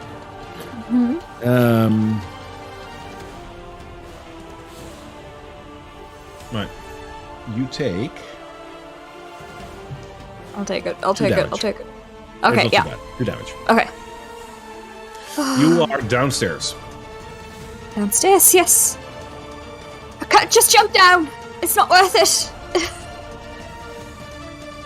And Yes. is that my yeah. movement? Is that like my action to jump down? Or is that movement? I would call jumping like this a bonus action, but is there anything you want to do? Okay. Okay, so if it's a bonus action, I'm going to say, do your best, and I'm going to cast guidance on John. Cast I'll guidance allow on John. it. Yeah, go ahead. Do your best, and then I'm going to poop, go down. Okay.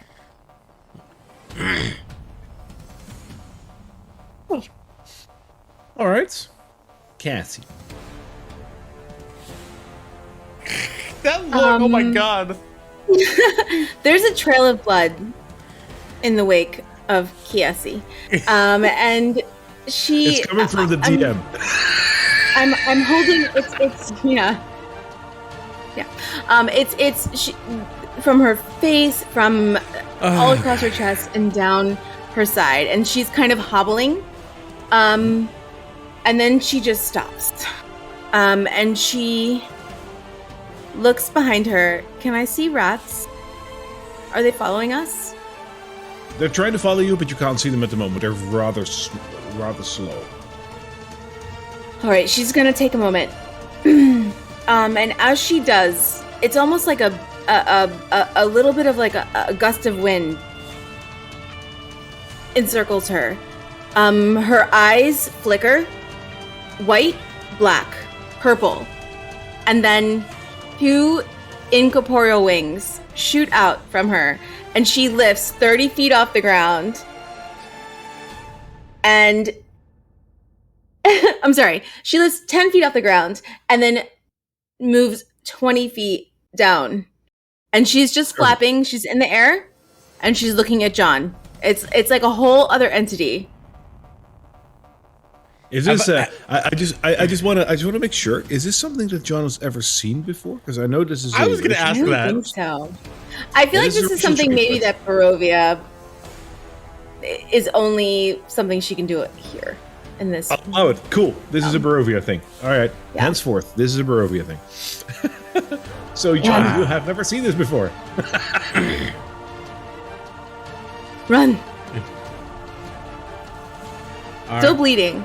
All right. So with you jump wings. down. I mean, you fly down. Yeah. So there's no Yeah. fall damage for you. I do need to make you. I do need you to make a Constitution saving throw for the black smoke that is here. Okay. 3. Oh, saving throw. Hold on. 5. You're going in jail, You sir. take. You take 9 points of poison damage. Are you I'm down? down. I'm down. You down? Yep. Run! Apologize, but in that case, I also do need to make the fall damage because there's no way that you're going to fly down and then only take the damage. Okay. So you So I roll. additionally take 5 points of fall damage. Okay. That should Okay. still be fine, but Yeah. rules are rules. Yeah. All right, John. I see this awesome display of her eyes, and like this whole darkness goes across her face, and she looks really serious, and her eyes get flash, and these wings sprout out. She says, "Run!" Jumps up, starts coughing, and then just plummets. And John first takes a moment to go, "The fuck?" And then he vaults over, making sure to not land on her. He's actually fallen down this staircase twice already in the same place Good for before, him. so he's used to it. So you jump down. Yeah, he's gonna jump down through the smoke and try to land next to her. All right. I need a Constitution saving throw for you on the smoke. Alrighty. That is a 14 plus 2. That is a 16. Oh wait, no. Yeah, 16. Sorry, 16. You're fine. Okay. But you do jump down and take 6 points of falling damage because of that. No problem. And as he lands, he's going to put his hand on the back of her and say, "The dawn is rising," and lay on hands the rest of his 7 points into her. Perfect. All right, and You're that back was up. Enough? 6 points of damage. Okay, cool. Yep. All right. All 3 of you are back on the ground floor. All 3 of you are basically piled up in the middle. Let me just move you over there. There we go. The entirety of this floor is also completely ablaze, and a thick black smoke is covering the entire hallway over here. Karla, you're up next. I'll Okay. be benevolent and say that you're not being piled upon, so you can freely move. Yeah. Okay. Okay, now that we're at like a different floor and it's going to take that thing a while to get down to us, I'm going to take my minute now to really study the blade pattern on this door. I broke a window in here and I think we can get through if we just play it safe. All right, so you're going to take 10 rounds to do that. All right, I will keep that in mind. And that is it. Should I? Is this stupid to do? 10 rounds is a lot, but it will I take don't that know. creature a while to get down to us. I'm talking to the other party. It might take a while for that creature to get down. We should try and figure this out. Am I or- being stupid? Is every door either bricked up or blades? All of the doors around you here are blades. Is there anything still on over the fireplace? Is there anything hanging there? The fireplace itself is emanating a thick black smoke that is covering the entire Okay, yeah, we hall. can't see. Okay. Yeah, but there's a fireplace in here as well, isn't there? Fuck, okay. Is there carpeting in this? Like, what other elements are in this room? There is a carpet on the floor, but it's been singed and it's about ready to burst into flame. Okay, so what I'm going to do then, I am going to... I'm sorry now, I keep like retracting my things, but this is like genuinely Right so on. tense. It's very tense, so go ahead. Okay, I'm going to look at Casariel and I'm going to go, just stay up. One more round, stay up. And I'm going to use my action to cure wounds on her. So that is going to be a, you get 6 health points back. It's not much, but it's what I have. And I'm going to say, we need to get through that door and get through that window that I opened. Hopefully it's still there. And I will also use my bonus action to inspire her that she might have a better chance of getting through. Next, so you have a d6 to anything. And then I'm going to go over towards here and I'm going to get ready to try and truck myself through that fucking blade again. But you want to use that minute to check what... No, the I'm rhythm not is, right? using them in anymore. I'm not using that anymore. You Yeah. just want to chuck Okay. yourself through? I want to chuck myself through. Dexterity, I'll take it. Yep, go ahead. Okay. Thank God. Okay, that is a 24. Okay.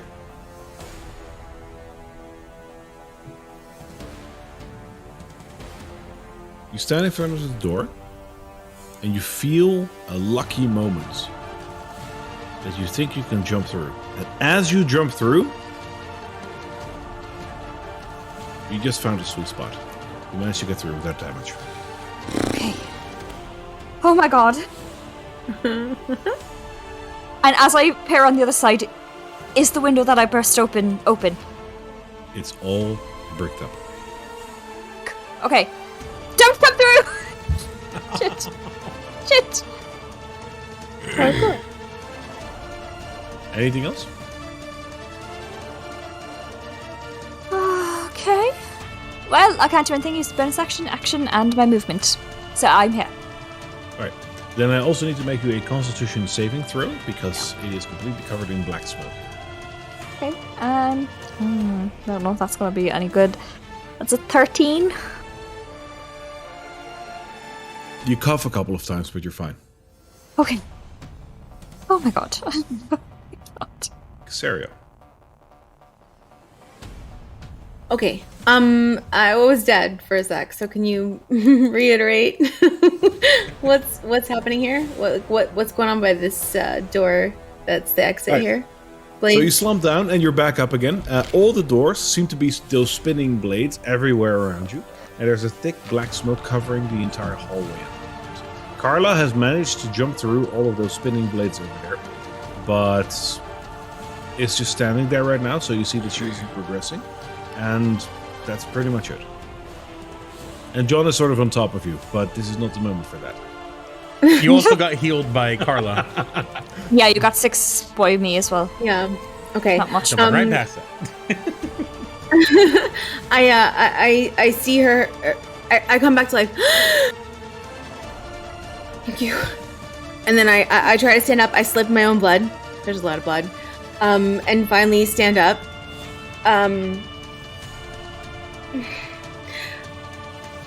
I see. Okay. Does Karla look pretty fucked up, or does she look like okay? She looks grand. She looks so fine. Okay. She And can go. John? He's not bleeding as profusely as he once was. He's doing all right. Okay. Okay. All right. I'm going to Okay. I'm going to move forward. Yeah. I'm gonna take this rug on the ground here. Yep. Yeah. I'm gonna wrap it around me. And I'm gonna move through the Okay. blade. Okay. And for which one do you want to go? I wanna go down here. I want to Alright. try. And Attempt to go through here. You You have want to go a through it? D6 to any check. Thank you. Any Yes. check. You So wanna I go wrapped through it it? on me. I'm assuming it's a thick rug. So what I'm assuming is that if I get sliced by a blade, it will at least, if not half the damage. I love it. It's a rug, you know? I mean, it's a slashing, right? Okay, that's what I'm hoping This for. this is such a. I wrap myself in it like the cowardly lion, and I fucking run through that shit. The rug of blade protection. If I were king of the forest. Go. That's a You know, great moment. honestly, this is one of those moments where I would be like, as the Emperor of Rome, being like, listening to the crowd, like, what should we do? Yeah. What? Chat.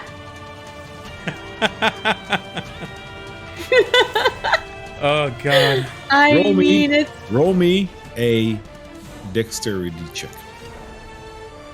Straight dexterity, Straight dexterity. buddy. You and I, please. Oh, okay. It's an 8. With Plus the D6. Oh, what advantage? with advantage. 15. I love it. I love prolonging this a little bit. You make it through. However, the carpet is cut off of you. Oh, balls. Okay. Okay. Great.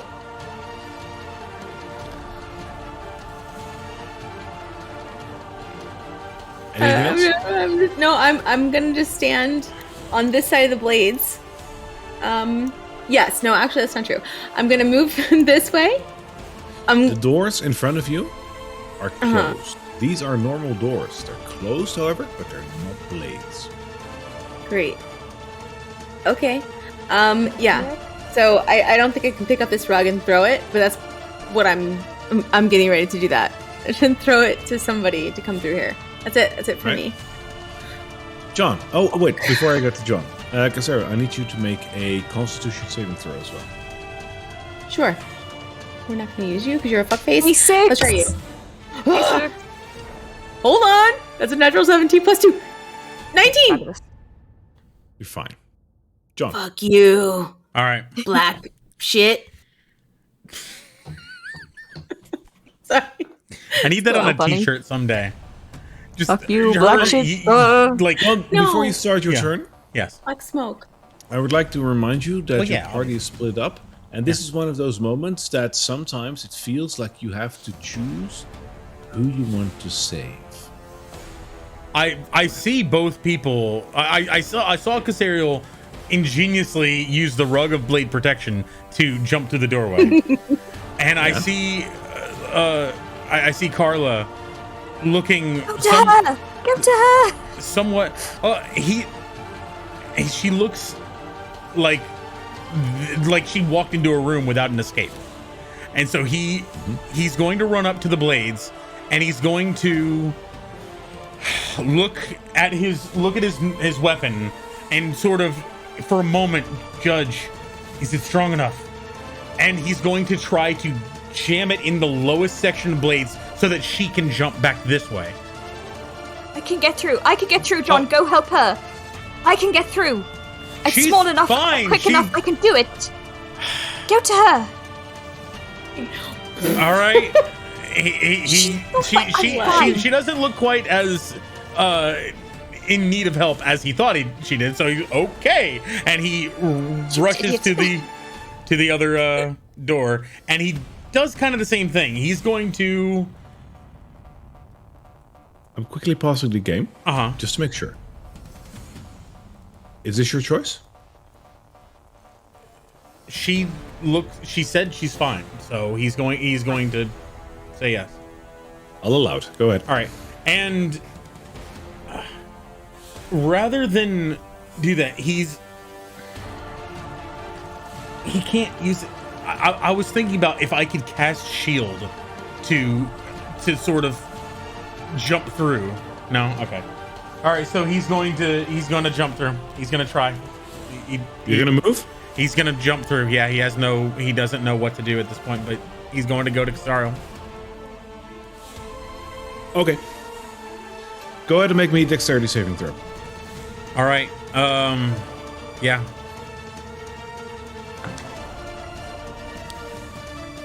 I got a 10. You make it through. Oh, That's good. God. That scares the crap out of me. So I think that's all my movement at this point. So he's standing here looking back at Karla and just, I believe in you. Thank you. You look at Karla, right? Yeah. Okay. Karla. Yes.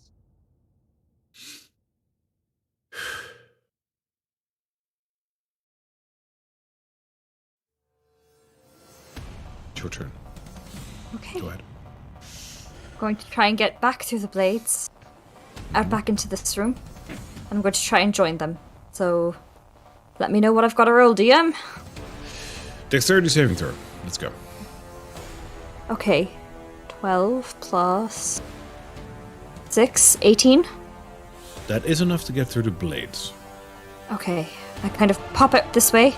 I presume the Constitution save. Not yet.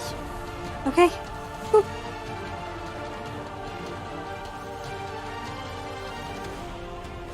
You want You to know? move through the other doors as well?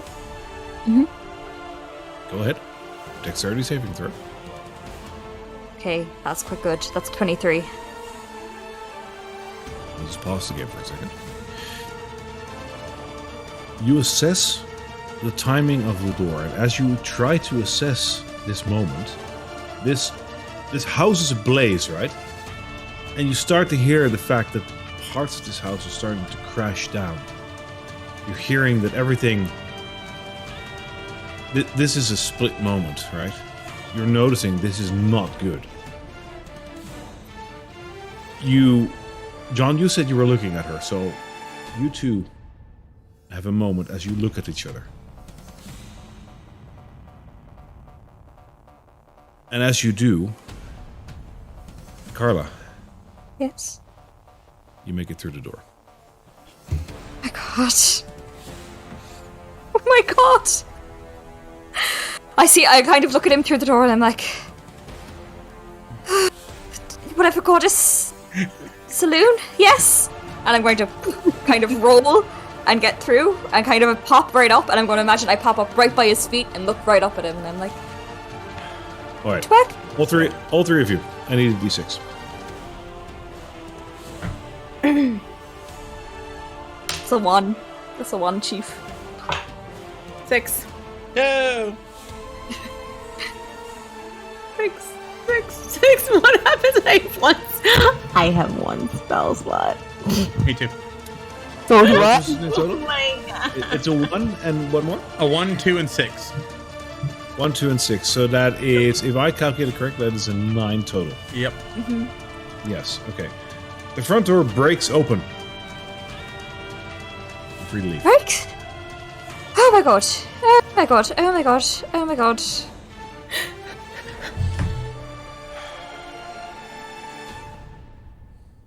Damn, I do wish I could leave.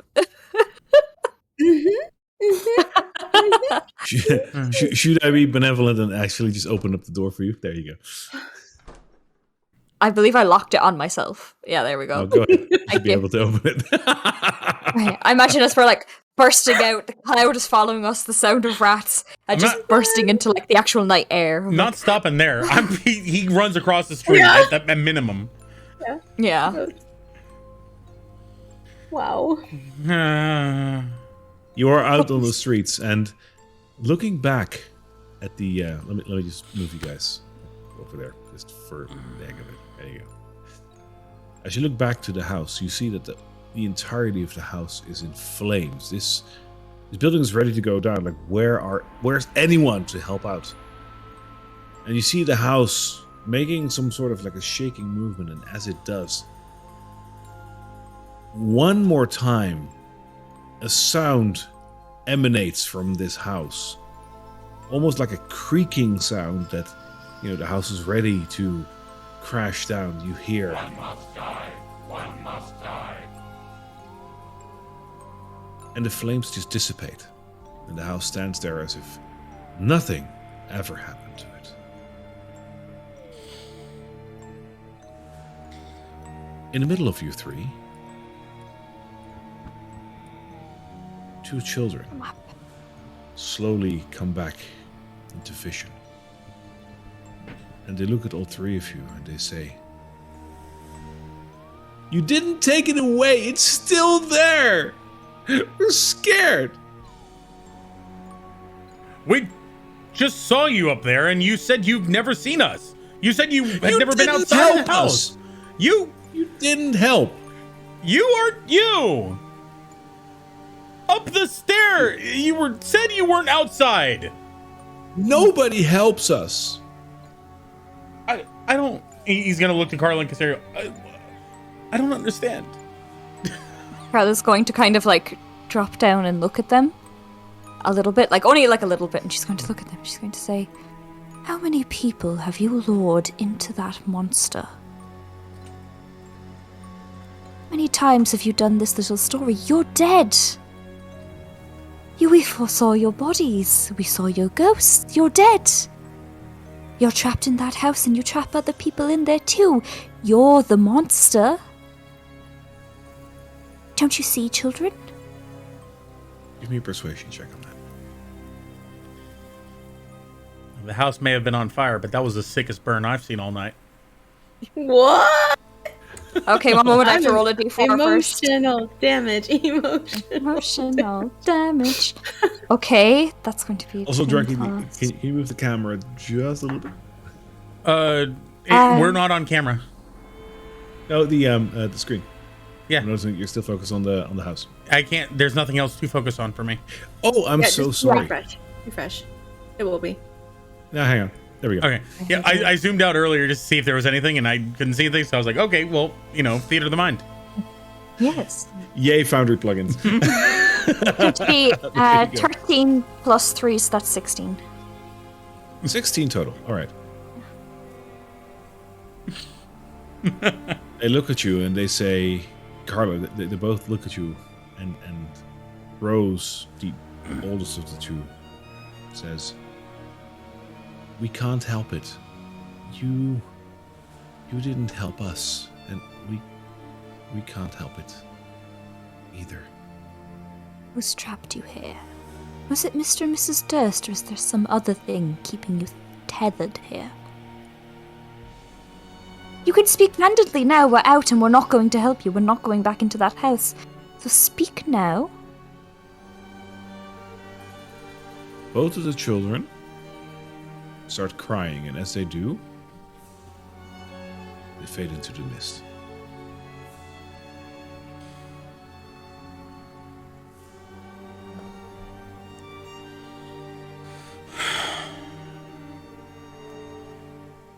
What do you want to do now? We can't stay here. This is. We need to find somewhere to rest and recuperate. Yes.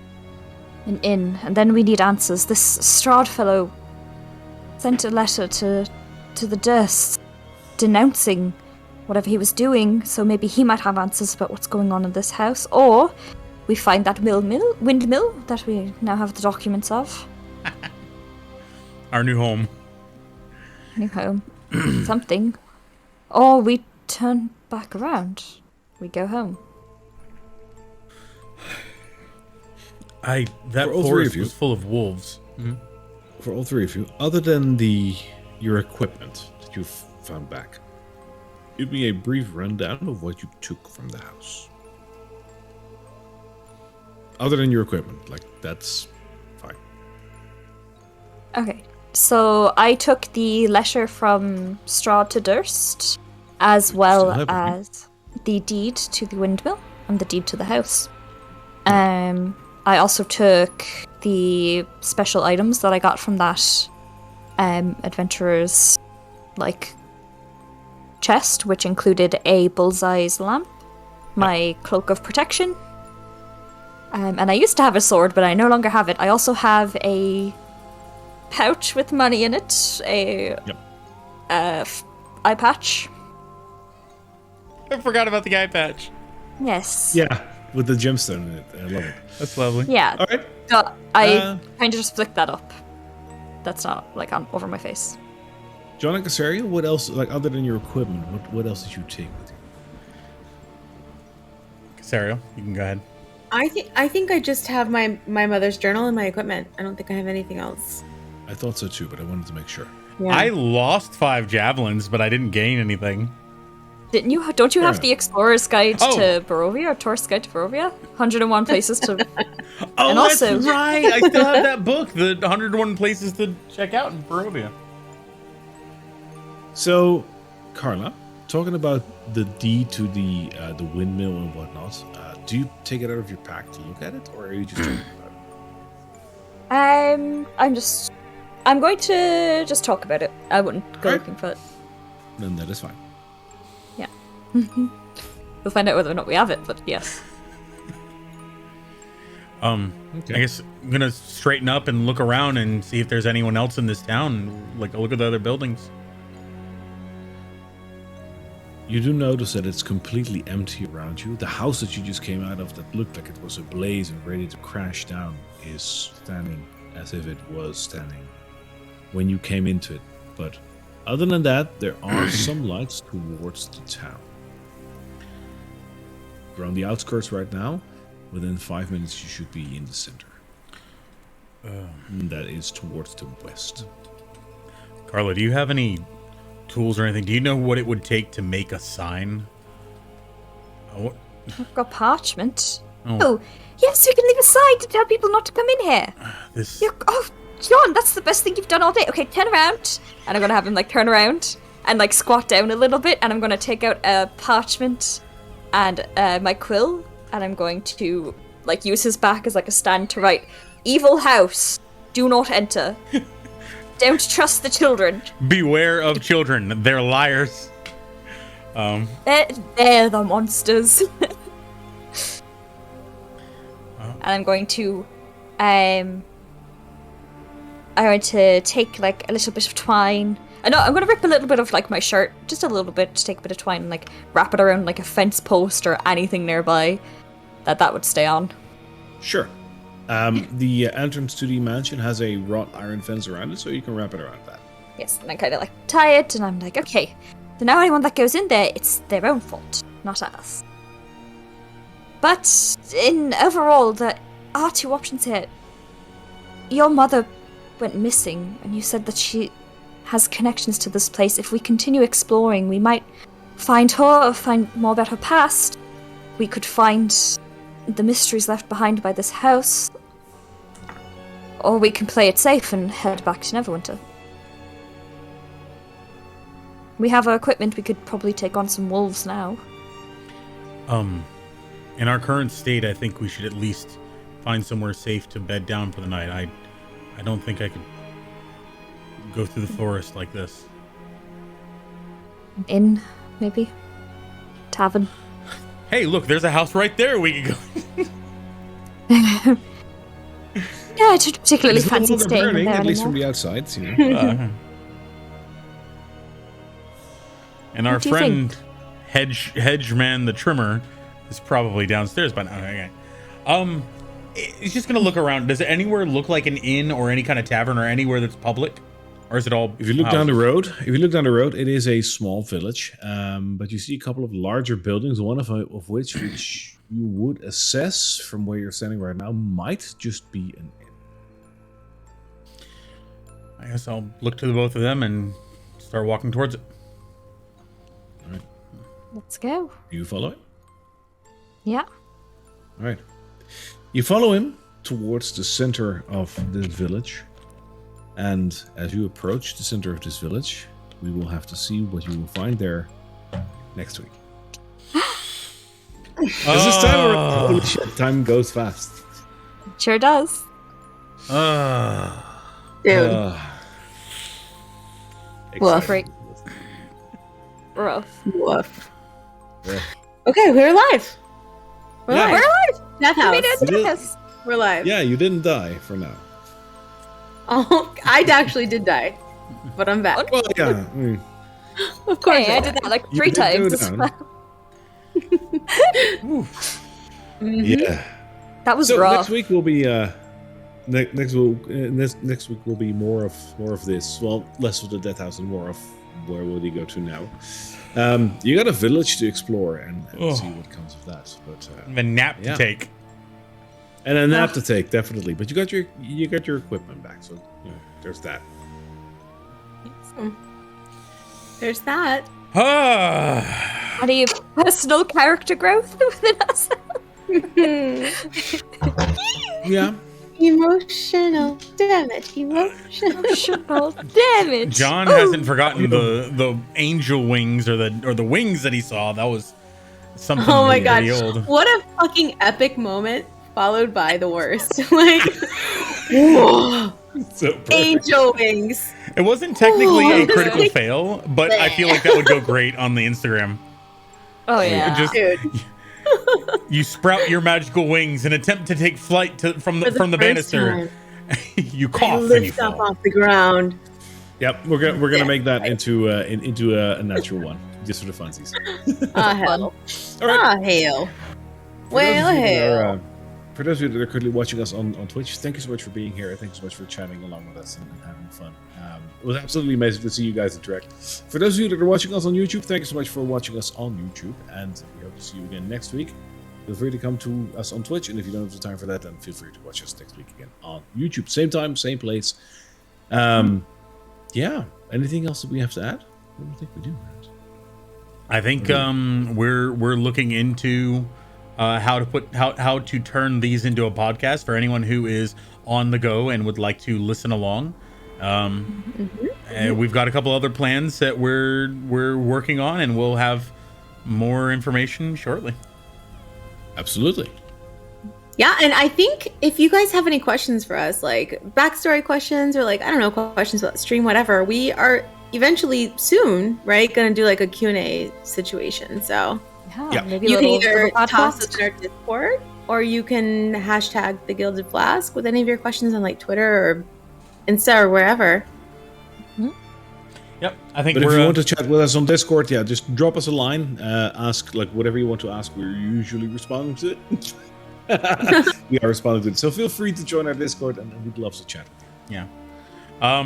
I think one of the biggest things, we're going to be having some milestones here shortly to try to figure out how this place is going to grow. But honestly, hanging out with you guys and being able to create this entertainment, your responses and your love and your hype and your energy, it means the world to us. So thank you. Absolutely. The fact that you're enjoying this a million times, that's all we need. Thank you so much. With that, I think we're going to go ahead and end it up and see you all next week. Sounds good. Bye, everybody. See you next week. Bye bye.